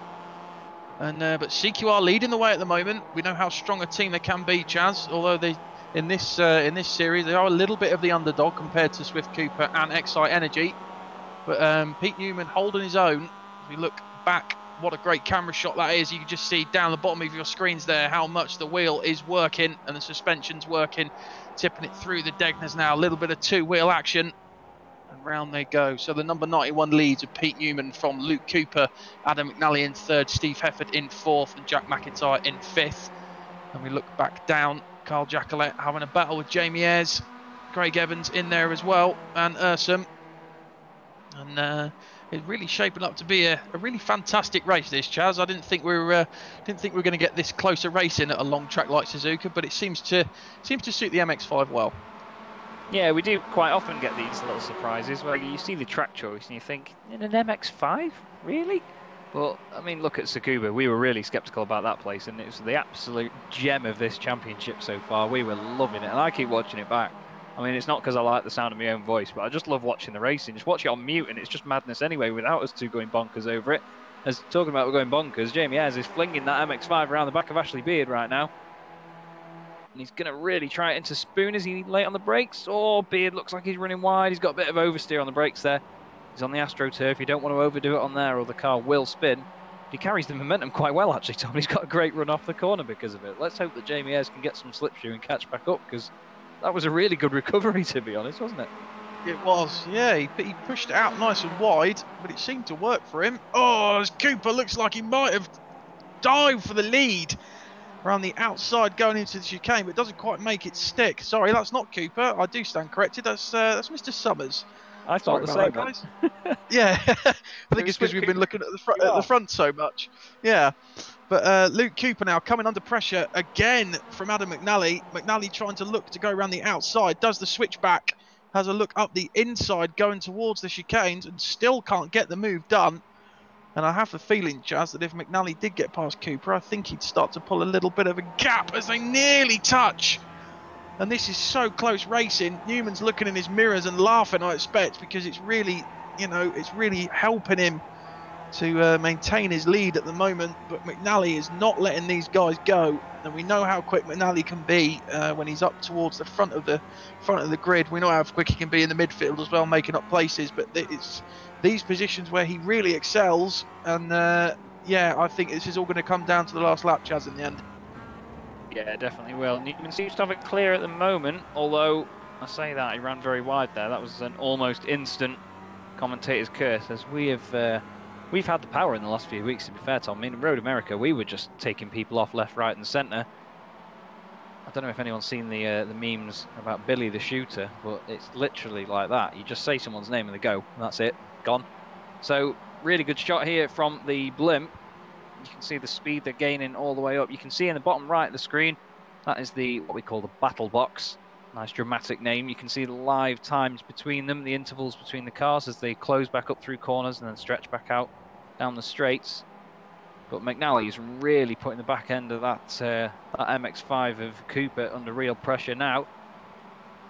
And of course, if you are enjoying the stream tonight, you can subscribe to the iRacing Esports Network. Don't forget to hit the little bell icon to get notified of future videos. And of course, head over to Apex Racing TV as well, if you would like to see me, Alex and Tom on other broadcasts of other series as well.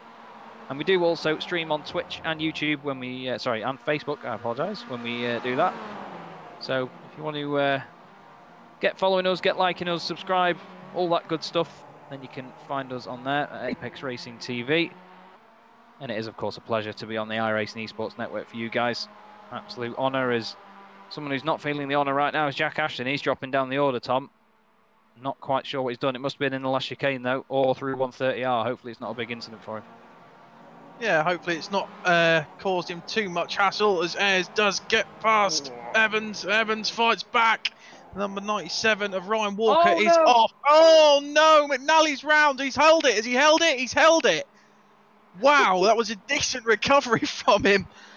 And that was a brilliant bit of car control, I've got to say. But unfortunate for him, he's now going to get backed off into Steve Hefford, which means that Luke Cooper is now under no pressure whatsoever. See Evans up the inside of Ashley Beard now. That's brought Ayres into play as well. Ayres might get the position of Ashley Beard, but he doesn't quite get there. Beard fights back on Evans, going into there. And you couldn't even get an ant's whisker between them going through the chicanes. Oh, and Evans is off the track slightly. Ayres round the outside. And there's too many names here with air in them to keep going. And there's some furious battles going round on the track. Yeah, go on, Chaz. It gets worse. I was just about to say, if you're an Excite Energy Esports sponsor, you don't want to be watching that 10 seconds. You've got Ashley Beard losing places. Ryan Walker putting a bid in for the 2019 Paris-Dakar in the background. You've got Adam McNally spinning at turn 1. And then Jack Ashton's just lost it as well. So from all this, we do say these good things about the Excite boys. They've just made a bit of a hash of the last sort of 20 seconds, unfortunately. But they've recovered. I mean, that save by Adam McNally was great. But that means now for Pete Newman, he's got to worry about that guy, Luke Cooper, chasing him down. And I'm not sure whether he's going to be close enough there, Tom. But Slipstream's pretty strong. Do you reckon he'll give it a go? I think he's a bit too far back. We'll see how strong it is now as they come towards 130R on board with Luke Cooper in the number 6 Swift Cooper Esports car. Putting a little one wheel on the grass. You see how strong that slipstream is, and it's going to be a bit touch and go, I think. Look at the run he got through 130R. He's going to have a last ditch attempt to make it happen. Newman goes to the inside. Wow, Cooper really late on the brakes. He's gone far too deep into there. And I think that was the moment where the win went. I think if he'd managed to get the inside line, though, I think we'll be saying somewhere else. Someone else would have taken the win. But Pete Newman wins race 3 from Luke Cooper. Steve Hefford coming across the line in the background from Adam McNally. McIntyre sideways as he comes across the line. But a well-deserved win from Pete Newman there, Chaz. He drove supremely well. The car's still nice and clean, no damage on it. And yeah, a great win for him. And that's, well, Jack McIntyre style points. Benjamin Mears takes the winning arm. Brilliant stuff. Ryan Walker trying to McDeliver. Oh, well, there you go. McDonald goes off. Walker goes off. Oh, that wasn't the finest moment for those boys there. real shame that. And we didn't see the contact there, but I think we know exactly what McDonald's feelings were towards that. Really good race as always. Nice controlled battle at the front. Shame that McNally sort of dispatched himself from it at the end, but yeah, that was a really, really good scrap all the way through. And of course, Newman did deserve that win. Fantastic drive, really controlled, as you say, Tom. And there you go. There you have the results, and a bit more of a spread than the last one actually on that one. Yeah, it was. So Pete Newman takes your race win for CQR. Nice race win for them. I'm sure those boys will be happy with that. Luke Cooper finishes P2 just behind him, 7/10 between them. Steve Hefford finishes P3 and they rounds out your podium. Adam McNally finishes in 4th, unfortunate for him in the end. Jack McIntyre in 5th with Ash Sutton in 6th. Marcelo Panion in 7th, Charlie Summers 8th, Nick McCarron in 9th, Dave Hampton in 10th, Jason Cooper in 11th. Benjamin Mears takes the AM race win in P12, behind him Kip Stevens in 13th, and Craig Jones in 14th finishes P2 in AM. 15th Jamie Ayres, 16th Ashley Beard, Jack Ashton finishes 17th, behind him was Craig Evans for Northern Lights Racing in 18th. 19th with Jeroen Ursum, 20th Christian Rose, Ryan Walker was 21st, Joe McDonald was 22nd after that little coming together right at the end there. 23rd David Ayres, Billy Rose was 24th, Max Wright in 25th, Carl Hardy 26th, Scott Malcolm managed to get going again in 27th, and Anthony Ainsworth in 28th. James McRitchie in 29th, and your non-finishers, and again another big one there, Chaz, Dave Christie, Vincent Halley, Carl Jacquelet, Roy Viverke, Cesare Rizzo, Pete Van Gool, Michael Barry, and Rob Graham rounds out the standings there. So a few people fell off, but overall a brilliant race.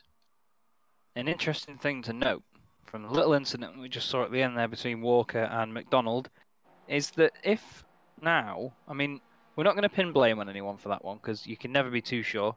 I mean, you could say Ryan shouldn't have gone down the inside. You could have said Joe might not have come over to the right, but you'd have to look back at it. We're going to leave that neutral. But if this reverse grid now, Alex, is a 22, then Joe McDonald and Ryan Walker will have a bit of redemption heading into turn 1, and hopefully it doesn't end up like the old Senna Prost turn 1 a good few years ago. Oh, send it. Come on, let's see it. Let's see the Facebook carnage later. I want to get the popcorn gifts out. But you never know. If this is a 22, then Joe McDonald will be on the front row of the grid. Well, on pole, more importantly. Give it a spin and find out, I guess.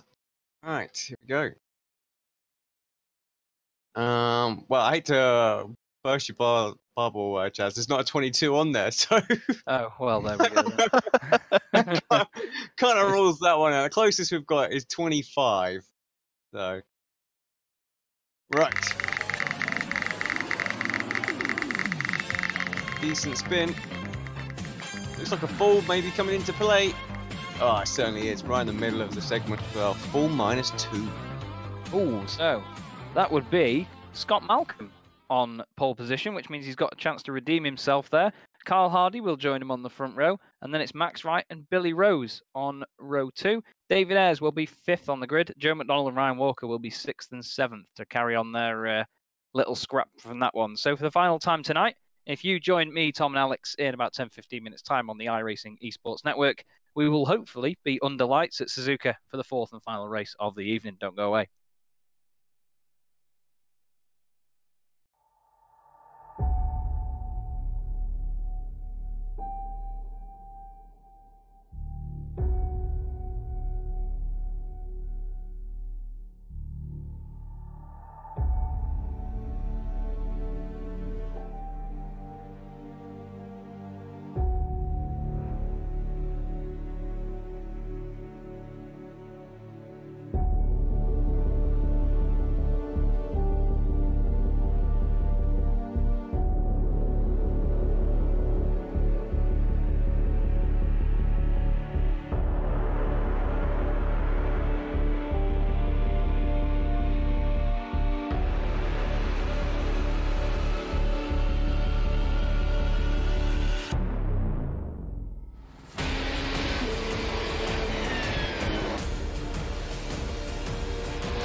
flash.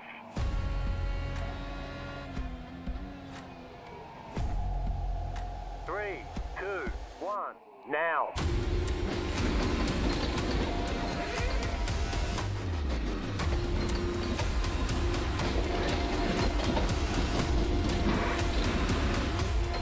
All clear. Punch it.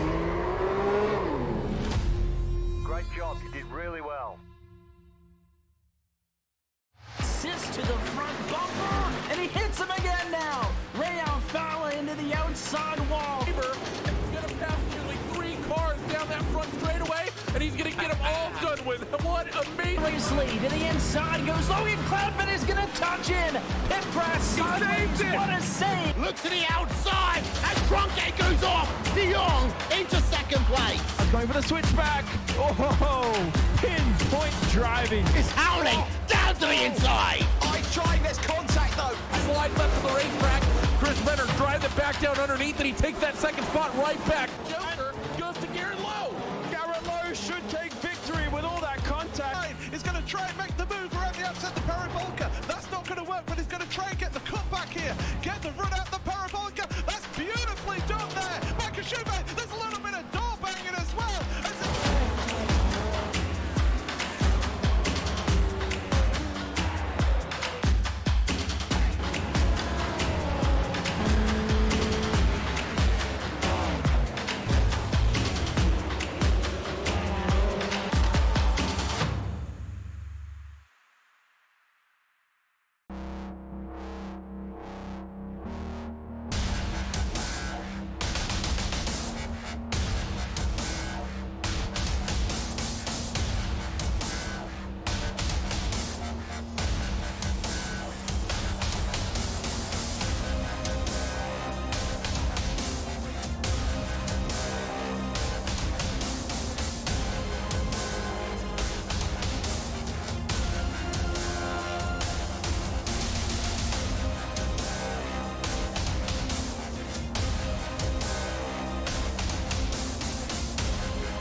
Welcome back to the iRacing Esports Network and the race, well, circuit at Suzuka, I suppose, for the BSR MX5 Winter Series final race of the evening. Fourth and final race, of course. I'm Chaz Draycott with Tom Jacobs and Alex Simpson. And Tom, we're under lights for the last one, so this is bound to be a wonderful, pretty event. Yeah, it will be. It'll be a gorgeous looking as it goes dark. As I'll quickly reel out your grids. So Scott Malcolm is on pole. Behind him is Carl Hardy, Max Wright, Billy Rose in 4th, David Ayres in 5th, Joe McDonald 6th, Ryan Walker 7th, Christian Rose in 8th, Jeroen Ursum in 9th, Craig Evans rounds out your top 10, Jack Ashton in 11th, 12th is Ashley Beard, 13th Jamie Ayres, 14th Craig Jones, Kip Stevens is in 15th, 16th is Benjamin Muse, 17th Jason Cooper, Dave Hampton 18th, 19th Nick McCarron, and top 20 is Charlie Summers. As we see the other drivers scrolling down the list there as we get ready for the race start. The lights are on and away they go. They drop the clutches, big clouds of tyre smoke. Really good start there from Max Wright, Automech Knock Hill car in the number 9. Got a really lovely start there. Scott Malcolm still leads for Team Mad, and Max Wright is up into P2. Behind him Carl Hardy for Result Clothing, and he takes back his second position. Does Carl Hardy. Scott Malcolm still leads. Everyone looks to be through rather cleanly. We just got to look out there, Chaz. You've got Ryan Walker in P5 up 2 places already, and I think he's going to be hungry for this win here. Yeah, Ryan's got a really good opportunity here. Max Wright, of course, is quick as well, and he's going to be chasing down Scott for the lead. Those two have got away from Carl Hardy quite quickly at the moment. Big battle going on. Oh, Carl's around. He's right on the apex there. He's got it out of the way very well, to be fair to him. Oh, don't come back on yet, son. I thought he was going to carry on going there. I think we've lost a couple of guys, actually. Joe McDonald's gone flying down the order, so he's not going to get vengeance on Ryan Walker, unfortunately. There's a couple of guys. I say that, unfortunately, like I wanted him to. I didn't mean that, Ryan. I mean just so we didn't get to see the battle. The green P is in the middle. It's still very much a garden P at the moment. Nice and round, nice and solid. There's no jaggedy bits on it yet. But these guys, well, we didn't lose too many from that, it seems. Joe McDonald seems to be the only casualty in that one, really, other than Roy Ververke after his spin. Carl Hardy after his spin, sorry. Roy Ververke is moving up and down my timing screen quite a lot. There's a lot of position changes as they go through the hairpin, as you can expect. But nice, frantic first lap. But this is the battle for the lead, Tom. These guys are flying away at the moment, Max Wright and Scott Malcolm. Yeah, Scott's having a nice race, isn't he? Nice bit of redemption from race 2. Max Wright goes up the inside, takes P1 away from Scott Malcolm as the headlights glow coming through the spin curves for the first time. The green P looks to be turning into a bit of pea soup as it's all the way out on the edge at the moment. And we've got to stop these food references, haven't we, boys? But as they stream down towards 130R, beautiful sky above them, and all the headlights are beaming on. It just reminds me of TOCA 2. I'm sure it does you as well, Chaz. Oh, certainly does. But these headlights look a little bit better than TOCA 2 did back in the day. Although I must say they actually had really good track reflection on that for a 1998 game anyway. But we've got the wonderful bloom effect of the brake lights right now as they get on the brakes into the final chicane. It's the number 4 down the inside of the 444. As against Billy Rose, not Christian Rose. And Jack Ashton's going to get involved in this as well. And so is Kip Stevens. There's a lot of purple going on here actually, Tom. I think I'm... looks like looking at ultraviolet here. It looks like 3 wide in the background. There's someone going quite slowly. I think they got to slow down on that one. I think it's Jack McIntyre hugging the wall down the straight. But Jeroen Ursum leads the AM category. David Ayres actually went wide in Spoon Curve and lost the AM lead earlier. As we see Marcelo Pagnon down the inside of Christian Rose. And that is for P18. Up through the S's, side by side, 2 wheels up there. Such a joke, Tom. Really giving it everything. And he's still defending the place. Great stuff from Christian at the moment. Still side by side up there. This is great to watch. They're nowhere near making contacts either. There we go, I've said it. Using all of the road is Pagnon, and Nick McCarron's trying to get up there with him as well. Nearly 3 wide, he looks between them. Ryan Walker is, well, he's gone off the track and he's still showing us off the track. He's losing places as Christian Rose loses out to Pagnon and McCarron there. Nick McCarron chasing down, doing a fine job. Craig Evans up to 3rd. Ashley Beard wants to put a stop to that progress. Ryan Walker's going to try and get in on this as well now. So that's just how quickly it can change in that hairpin, Tom. Literally, you're on the outside, you lose 1 place if you've not got a run like Christian Rose did earlier in the evening. And you just get swamped, don't you, by cars trying to get past on the inside. Yeah, and I think that's what comes with any slow section of any track. But the hairpin at Suzuka is a particular one where you can get where you can end up going under, getting a bit out of your depth. Oh, as they squeeze each other. Craig Evans, wow, around the outside. He went out really wide, didn't he? Came back in and then up squeezing some of the Excite cars. Scott Malcolm's coming under pressure now from Max Wright.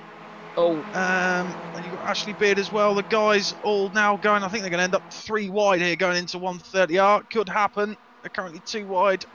Jamie Ayres, oh, up the inside. Wow, and all the guys really controlled, and it's great to see, I've got to say it, Chaz. It really is great to see how respectful they are of each other's lines and races, and it's just fantastic to watch. Really is. Bad news, Christian Rose has dropped down the order. Steve Hefford's gone off as well. Carl Hardy, Craig Jones.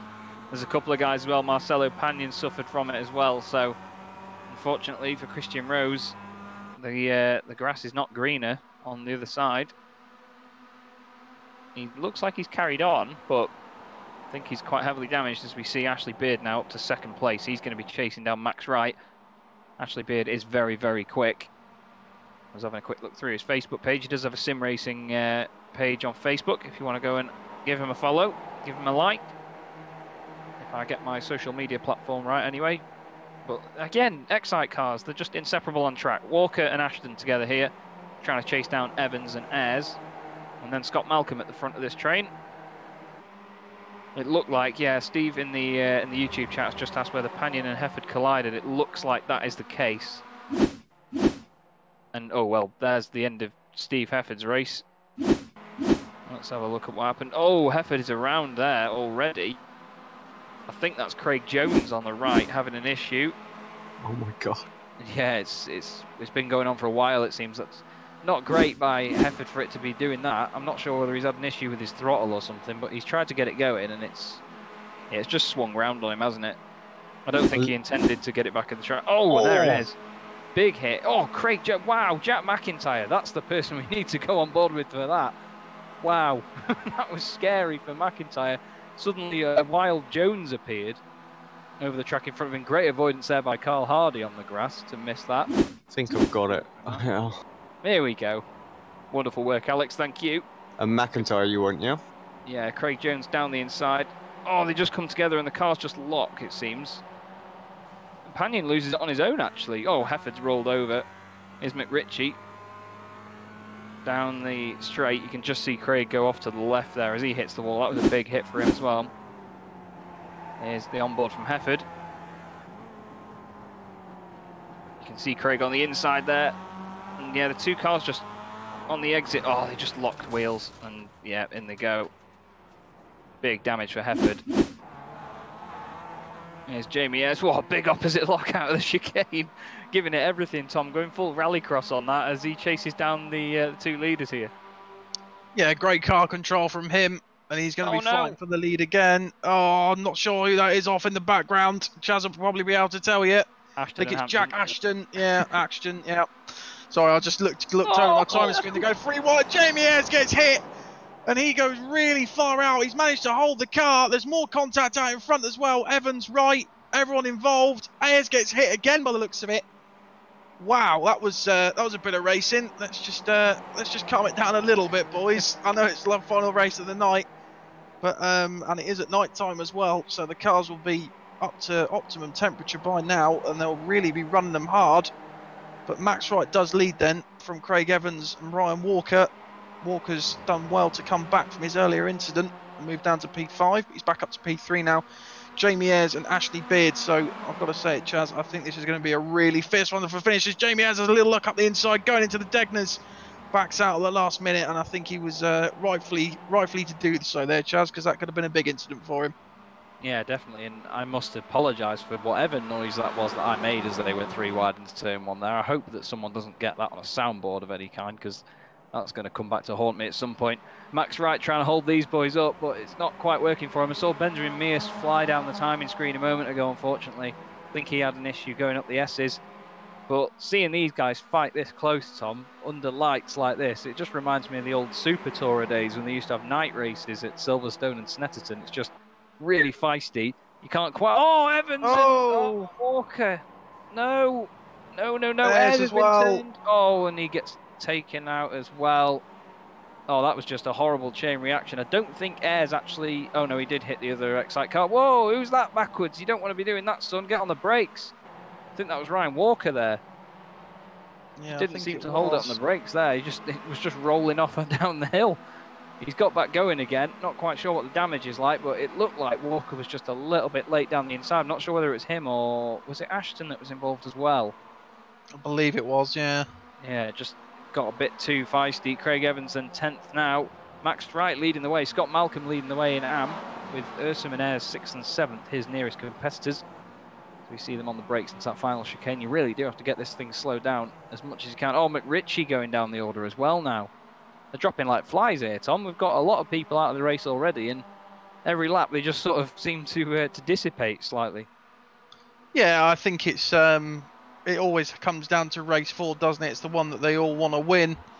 For some reason, I don't know. Maybe they just see the last race as the most important one. But we look at Craig Evans now coming through turn 1, and yeah, I knew that I did think to myself that was going to end in tears in the end, and it did. So unfortunate for those guys. It does mean that Scott Malcolm is still leading your AM race ahead of your own Ursum and David Ayres as well. We've got Max Wright out in front. He's currently got a 2.5 second lead over Jason Cooper and Jack McIntyre. So I think Cooper and McIntyre could still catch him though, but it will be no mean feat to do that. Right, Max Wright is a quick driver in himself. So as we look at David Ayres, he's got your race 3 winner Pete Newman behind him, and then behind Newman is Nick McCarron. And it's all coming down to this, isn't it, Chaz? 2 laps left to go, and I don't know. I don't think I can really call it actually. Jason Cooper, we know how quick he can get on the back of Max Wright. It's going to be anyone's guess. Yeah, I reckon Jason and Jack may be able to catch up here if they don't fight too much. Scott Malcolm just needs to be careful because, I mean, no disrespect to Scott, but we know that Billy Rose will get past eventually. Billy's been really quick tonight, to be fair, in Northern Lights Racing livery. But your own Ursum, he's going to try and take advantage of it when he does get past, or, well, if he does at this rate, because looks like he's fighting back with Pete Newman as well, with Ayres behind him. So, good bit of scrapping going on there, actually. Could work in Scott Malcolm's favour. As we see now, Jack McIntyre putting Jason Cooper under all sorts of pressure. Part of me wants to see Jack McIntyre win this race because I think either way he's going to end up doing some drifting in the dark after this, but he'll probably do it anyway. We saw him do a fantastic display of parting of the seas as he went between 2 cars after the second race of the night. Into 130R then, they chuck the cars in. You can see those wonderful little glowing strips on the corners of these things. Just to warn people where not to hit, essentially. Like damage markers almost. But these guys gradually closing in now. They've got a second to Max Wright. They're gaining a little bit of time out there, so they've got a bit of a better run. The gap now down to 8/10. You can see in the bottom right of the screen the gap between the cars. And it looks like they may catch up now onto lap 6 of 7. 2 to go. And once again, Tom, we've got a battle for the lead where they're a little bit ahead of the pack behind, so they're sort of left to their own devices to go about it between the 3 of them. Yeah, I think they've got that gap to Scott Malcolm, haven't they? As Billy Rose does get past Scott Malcolm going into turn 1. I think the AM race is going to heat up as well. You've got your own Ursum in there, but this is the one that the one at the front's one that we're interested in as well. But this is also pretty interesting battle. Ursum all over the back of Scott Malcolm, but he has got Pete Newman for company, and I hope these guys can keep it all together because this is proving to be a cracking battle so far, Chaz. As we see Jason Cooper there in P2. They have caught Max Wright now. McIntyre all over the back. Has a little look up the inside of Jason Cooper. Doesn't look like he's going to get it done at that time through, but I think it's going to all come down to the last lap, Chaz. And it's going to be using that elusive, I'm going to say it again, slipstream on the last lap to see if these guys can get it done. For anyone that doesn't know, we actually decided that because we say slipstream so much in these broadcasts, we should probably turn it into a drinking game at some point. So if you are thinking of doing that, then me, Tom and Alex do have the patent for it. We will be putting that in at some point. Jason Cooper, though, like you say, he's really been catching now. It may come down to the last lap, but I think if Max Wright is playing this safe, obviously he does want to go for the all-out win. I mean, who wouldn't? But I think he'd be quite safe with a podium here, you know, if he just lets these guys pass. But, well, that's not the way to do it. There's going to be more contact. He's done it in a sort of indirect way, I suppose. The other two go past him, and he carries on to fight another day. But Billy Rose in the number 444 car, in 4th place currently, may have him as well. Give him one more lap, but real shame for Max right there. I think he just overdid it going into Spoon Curve. But McIntyre is all over the back. Look at that wonderful onboard shot there. Look at how the light affects it going forward. Looks great into 130R. Very minimal amount of input there, actually, as he goes into the corner. Into the final chicane.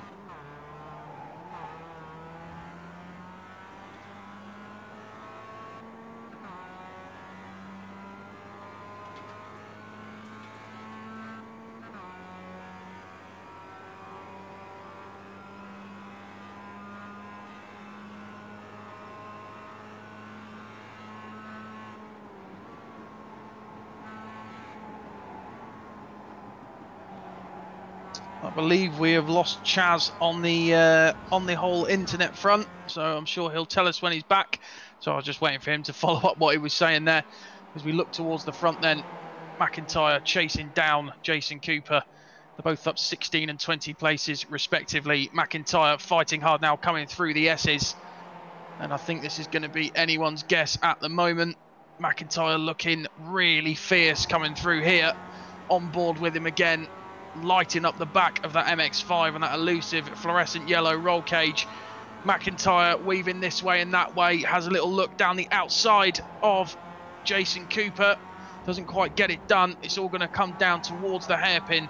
Little bit of a kick there on 2 wheels, coming out the second Degner. Back on the power, up through the gears, and then brake as late as you dare. Behind the number 35 of Jason Cooper. Jason positions the car well. Then back onto the throttle. I wonder if McIntyre is just going to give himself a little bit of room. He'll want to get the extra momentum on it. If he's so close, he's not going to get the overspeed that he'll need to get the move done before 130R, as he has a little look actually down into Spoon. Side by side then, Cooper deep on the brakes, compromises his line through Spoon. This is what McIntyre needs, good exit. He did go wide, he's focused on the exit, he's going to get this run. Just jump back in, boys, and you are right. He was setting that up beautifully, wasn't he? You could see he went to the outside to try and compromise Jason's run in. Looked like Craig Evans has dropped down the order quite a lot as well, just in the background. Scott Malcolm still running am, but look at him, side by side into 130R. Don't blink. Oh, and Summers Cooper's just bottled it. I don't know whether there was contact between the two. You would have thought that McIntyre would have been the one to go flying off, but your wish is my command, and Jack McIntyre's going to win this race. Not sure that's how anyone wanted it to end, but there you go. Jack McIntyre is your 4th and final race winner of the evening. Look at this brilliant battle between Panion McNally, giving it a drift out the final chicane. Oh, disqualified. Oh no, he got disqualified at the last corner. No wonder he was trying so hard to save it. Panion comes across the line in 9th. Malcolm wins the AM category. Great drive by Scott, really well defended. Jeroen Ersman 2nd. Halley finishes 3rd, gets an AM podium. Great stuff from him. And Ryan Walker and Jason Cooper, they're all showing us off the track. It's probably after they've crossed the line. As we look at Carl Hardy there. Luke Cooper's car in front, very damaged. But wow, that was very, very feisty there at the end. Real shame for Cooper. Not quite sure what happened. We might have to have a quick look back at that if you are happy to do so in just a moment, Alex. Yeah. I suppose we'll call the race results, and then hopefully we can have a little look at that one for you guys. So Jack McIntyre takes the race win. We'll have a little look back at that incident in a moment. Max Wright finishes P2, had a Pete Newman in 3rd for CQR. That rounds out your podium for race 4. Billy Rose finishes in 4th, with Scott Malcolm taking your AM race win in P5. Nick McCarron was finished P6, and Jeroen Ersman in 7th, with Ashley Beard behind him in 8th.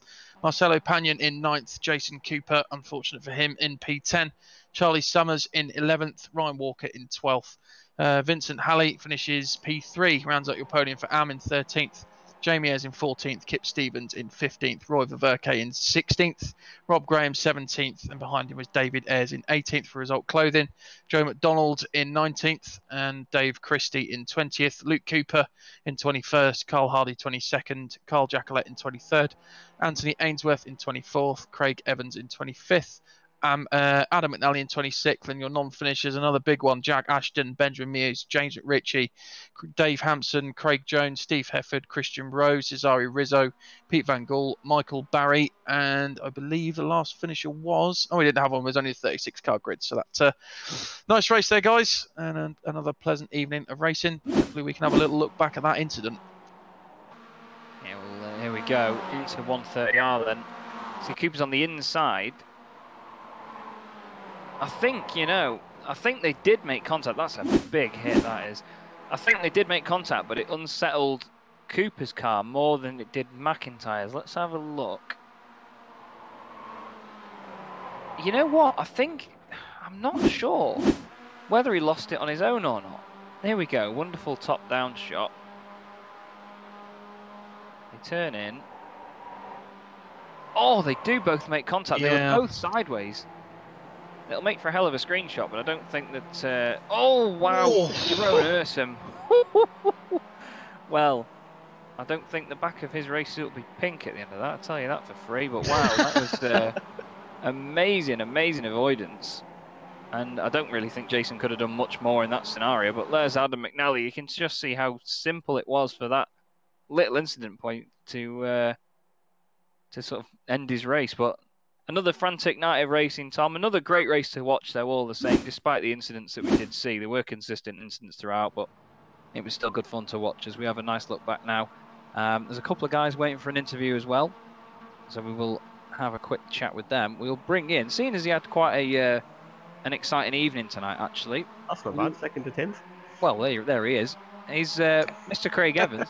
His first round in the championship for a while, Craig. It looked like you're doing pretty well in that one, but it was a bit elbows out, as people have been saying. Yeah, I don't really have any words. No, it was quite good. It was a good night overall. I had a lot of pace there, but that last race, which is probably the one that you're referring to, it was quite elbows out. And I'm just happy to be mixing it again with the big guys. I couldn't believe I qualified sixth at the start. I really do not have the pace to be up there with the big guys, so it was shock to the system to come back at the front. Yeah, it was. I did say early on that it was nice to see you up there. I mean, I'm not 100% sure on your circumstances. I know we've spoken about it before, but in terms of continuing to compete in the championship, are we going to see you week in, week out going forward? I sadly not. I was having a look at the calendar, and I couldn't believe this. I raced last week around Atlanta. Less said about that, the better. Yeah. But after tonight, I'm not going to race the rest of the season, and I was thinking I was really disappointed because this is one of my favourite series ever since the club series went. This has probably been my go-to one for a bit of fun, but just with work and time off and family stuff, I haven't really had it for this one. But hopefully I'll be back for the next season if this league keeps going, because it's great fun. I know you guys love watching it and commentating over it, and I love racing in it. It's all round fantastic little league. Yeah, we were saying that despite quite a lot of incidents in that last race, it's still awesome to watch. I mean, we're looking at footage of you battling now with, I believe it's Billy Rose and Ashley Beard, and everyone's just so close on track all the time, and people gain and lose so much time every single lap as well. I mean, do you feel that sort of people come out of nowhere to overtake you and you suddenly catch people up, or do you feel it's a bit more controlled from behind the wheel? People definitely come out of nowhere and catch you. I think it's the kind of track where for parts of it you can't overtake someone. Like you'll have seen at the start there, Max was at the front and he was doing good to defend, but there wasn't anywhere to pass through the S-bends. You can't really pass through the Degnas. It's a dive bomb if you go into the hairpin, so it's really tough to pass here. There's plenty of places, but it is tough, and it just backs people up, and then cars come from behind it out of nowhere. But you mentioned Ashley Beard earlier. I've got to give him a massive shout out. I don't know if it was caught at all, but in race 3, I think we did almost 2 full laps side by side, and that started in 130R. And that's just, I've never raced that closely with that guy in my life, so I've raced against him before, but never that closely. So to put that much faith in him, and for us to have such a fantastic battle, I've got to give him loads of credit, man. It was excellent fun, and yeah, made my night, that race 3 did. Fair play. Well, there you go, Ashley. Fantastic stuff. We have noticed how quick he is, and he does seem to be a very feisty racer, but it is great that you can have those battles. I mean, like you say, you don't always race against people that often, but when you do get those battles, you know, it builds up the trust, doesn't it? And it helps the racing get better going forward, don't you think? Yeah, it does, and I think I take the wrong approach to this. A lot of people go, "I don't know how this guy's going, what this guy's like. I don't know if I should trust going side by side with him." I force them to go side by side with me, and if we crash, then I know for the future. But if not, we have one hell of a battle, and it's amazing. So I make people react react to it. They have to take me on. I'm not the quickest guy, and I like to defend. But if I'm having a battle with someone, I'm not going to pussyfoot around them, even especially if I don't know them. I know that's completely the wrong way to do it, but Well, I like putting them under the spotlight and seeing how we go together. Well, everyone does it in their own way, mate. And at the end of the day, if that's your approach to it, then that's your approach to it. But it was great to see you out on track again, and hopefully when we see you out there again, mate, we'll see the same success. Before you go, is there anyone you want to give a quick shout out to? Yeah, definitely shout out to my teammate Billy. He's flying the flag solo for LR this season by the looks of things. They've had a few issues with Travis being able to commit, which is a shame, but Billy's doing good, so I'm happy for him to carry on doing that and helping me with the setups short notice. So massive thanks to him and LR for entering a team, and as well to our sponsors GT Mega Racing, Alabase, and Logo and Stitch. And just finally, you guys as well for the broadcast. I missed it the last couple of weeks, so I'm got some withdrawal symptoms, but I'm going to go have a binge watch and catch up on them all. Cracking stuff, mate. Well, good to speak to you as always, and we'll hopefully see you on track again soon. Yeah, catch you all later on. Craig Evans there, Northern Lights. Like I say, not seen him on track much this season, but he seemed to do all right in qualifying and then going forward. Got his elbows out, as I said. Who would you like to bring up to the booth, Tom? I think we'll go with Adam McNally, shall we? He's had an interesting one all evenings. Mr. Adam McNally, welcome to the interview/comms booth. An interesting evening for you. You had some great racing out there. So how was it from your perspective? A night to forget, really. Apart from that fourth and race 3, race 1, just as I got into third, my rift started lagging out and I didn't know where I was, so I ended up having to go on the grass and then got damaged. Race 2 span out of the top 15 at 130R. Race 3, like I said, fourth. Went for a bit of an opportunistic move on Cooper. At the end, couldn't get the car turned, spun myself.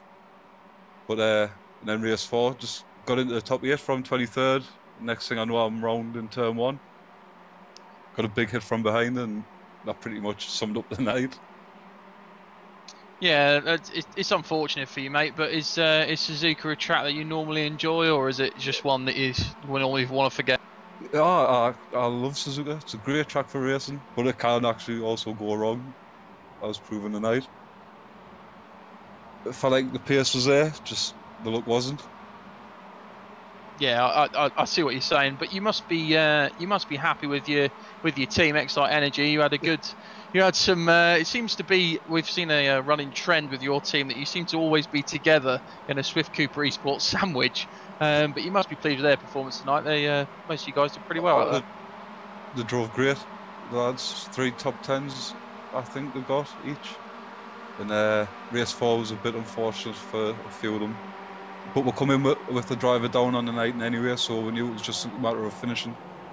Try not to lose as many points as possible, because we're already going to take a big hit. So, yeah, but like I said, they drove great. They qualified great. Can't ask any more from the drivers, really. Brilliant stuff, mate. But it was great stuff from you. I know you had a bit of bad luck out there, but I'm not sure where we are next week. Do you guys know where we are next week? I've not seen the calendar. I couldn't tell you. I do this every week. We know Yeah. this now. I don't look on purpose just to be able to get just so I don't know where we are. But I'm sure Alex will probably find out at some point. We are at Imola. Oh well, there you go. Is it Imola a track you like, Adam? It's one I absolutely adore because of the location, but I'm not too quick there. But how about yourself? Yeah, I like Imola. Bar the last chicane at the top of the hill. It's a killer, especially in the MX5. But it's a good track to race on again. Should make for some interesting racing. Yeah, it should be good. So before we let you go, mate, is there anyone you'd like to give a quick shout out to? First of all, happy 61st birthday to Brian Holmes. Obviously, Excite Energy for sponsoring us, along with Racing Mentor, Tom's Detailing, Motorsport Days Live, Premature Baby Foundation, and you guys for doing the broadcast. It's always great to watch back, and for all the lads who do the work behind the scene of the league. Brilliant stuff, Adam. Well, we wish you all the best for the next round, and good to chat to you, mate. Thanks very much. Right, thank you very much. Adam McNally there, always up for a chat after races. Say we've got time for one more. Someone who we don't often get a chance to speak to. Mr. Jeroen Ursum, the psychic himself, joins in the booth. Jeroen, that was a bit of a frantic night. How did it look from your view? Well, it went very well. I finished all the races and I got a top 10 in the last one. But I think the most important thing is that I got the first Wheel of Fortune right. Well, yeah, to be fair, I did say it was going to be a hell of a feat to get it from even before the race started, but I didn't expect you to actually do it, to be fair, mate. Very impressive. How did you enjoy tonight? Was it something you actually enjoyed doing, or was it a bit stressful? It was a lot stressful, yeah. I was aiming for decent finishes, but it was so frantic out there. It's crazy. 130R, people diving to the inside, beefing room. I decided to do the same thing in the last race. Just go for the outside after 130R, and then Cooper was standing there. I was like, whoa! Oh, yeah, we did catch that on the stream, actually, just at the end. That was, I did say that your racing suit wouldn't be pink after that, to be fair. It was a bit of a... Yeah, that was leather brown. But it did look like good fun, to be fair, but yeah, it's I know from behind the wheel it can look very different. We were just saying to Adam there that we're at Imola next week. How do you feel going towards that one? Well, I also like Imola. So that's always, yeah, that's a good thing. And I'm very glad that I just took over the AM Championship again by 1 point. Well, it's 1 point more, no matter what the gap is. At the end of the day, you're winning it. So good to hear it, mate. We hope that continues for you. Is there anyone you want to give a shout out to before you go, buddy? A shout out to Alex, of course, but for turning the wheel for me to the right spot every time. Get people talking, you know. Oh, sorry. Oh, is this live? Yeah, thanks to all you guys, and to almost every guy on track, because this is great fun. Good stuff, mate. Well, we wish you all the best for Imola. We'll hopefully speak to you then, and I'll make sure that I get a cut of whatever you pay Alex for this wheel anyway at some point. I'll have words afterwards. Okay, order your Bentley. Cheers, Jeroen. We'll speak to you very soon. Good to see you. Fantastic stuff. Never actually spoke to Jeroen before, but what a laugh he seems like. I'm going to make sure he's in this booth a lot more often going forward. But Tom, just final thoughts from you, mate. That was a bit of a mad one, that, but we always get good fun from these guys, don't we? Yeah, it was an interesting one. I really enjoyed it. I hope you guys at home did as well. I know we did. I know we did in the commentary booth. It was an absolutely fantastic race. Nice set of interviews at the end. Couple of incidents, couple of questionable incidents, I think, towards the end. But that's for the guys who run the series to talk about. But yeah, all in all, a fantastic track, and I think it's just these Japanese circuits seem to really bring it to us. But just to bring you in, Alex, what's your thoughts on the evening? Yeah, thoroughly enjoyed the evening as a whole. Some great racing, some unfortunate incidents, but it didn't really spoil of any of the entertainment out there. So, and yeah, some good winners and just everything we want and come to expect from the series. To be honest, it's just getting better and better.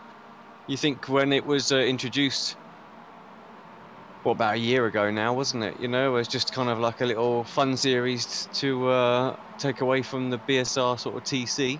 Yeah, it's really stand on its own 2 feet now, and yeah, I look forward to see where it's going to go for the rest of 2019. Brilliant stuff. Well, I thoroughly enjoyed it as well. I hope everyone did at home. And we will be back next week, as you may have heard already, at Imola, which should be, well, it's a nice tight and twisty circuit again, but it's not very wide like Suzuka is, so that should be really good fun to watch as we go forward. So thank you very much for joining us on the iRacing Esports Network. Don't forget to subscribe and click the little bell icon to be notified of future videos. And of course, you can find me, Alex and Tom, popping around on some broadcasts on Apex Racing TV, where we're on Facebook, YouTube, we're also on Twitch as well. So make sure you follow us on there. And thank you, boys, as well for tonight. And we will see you all next week. Have a good evening.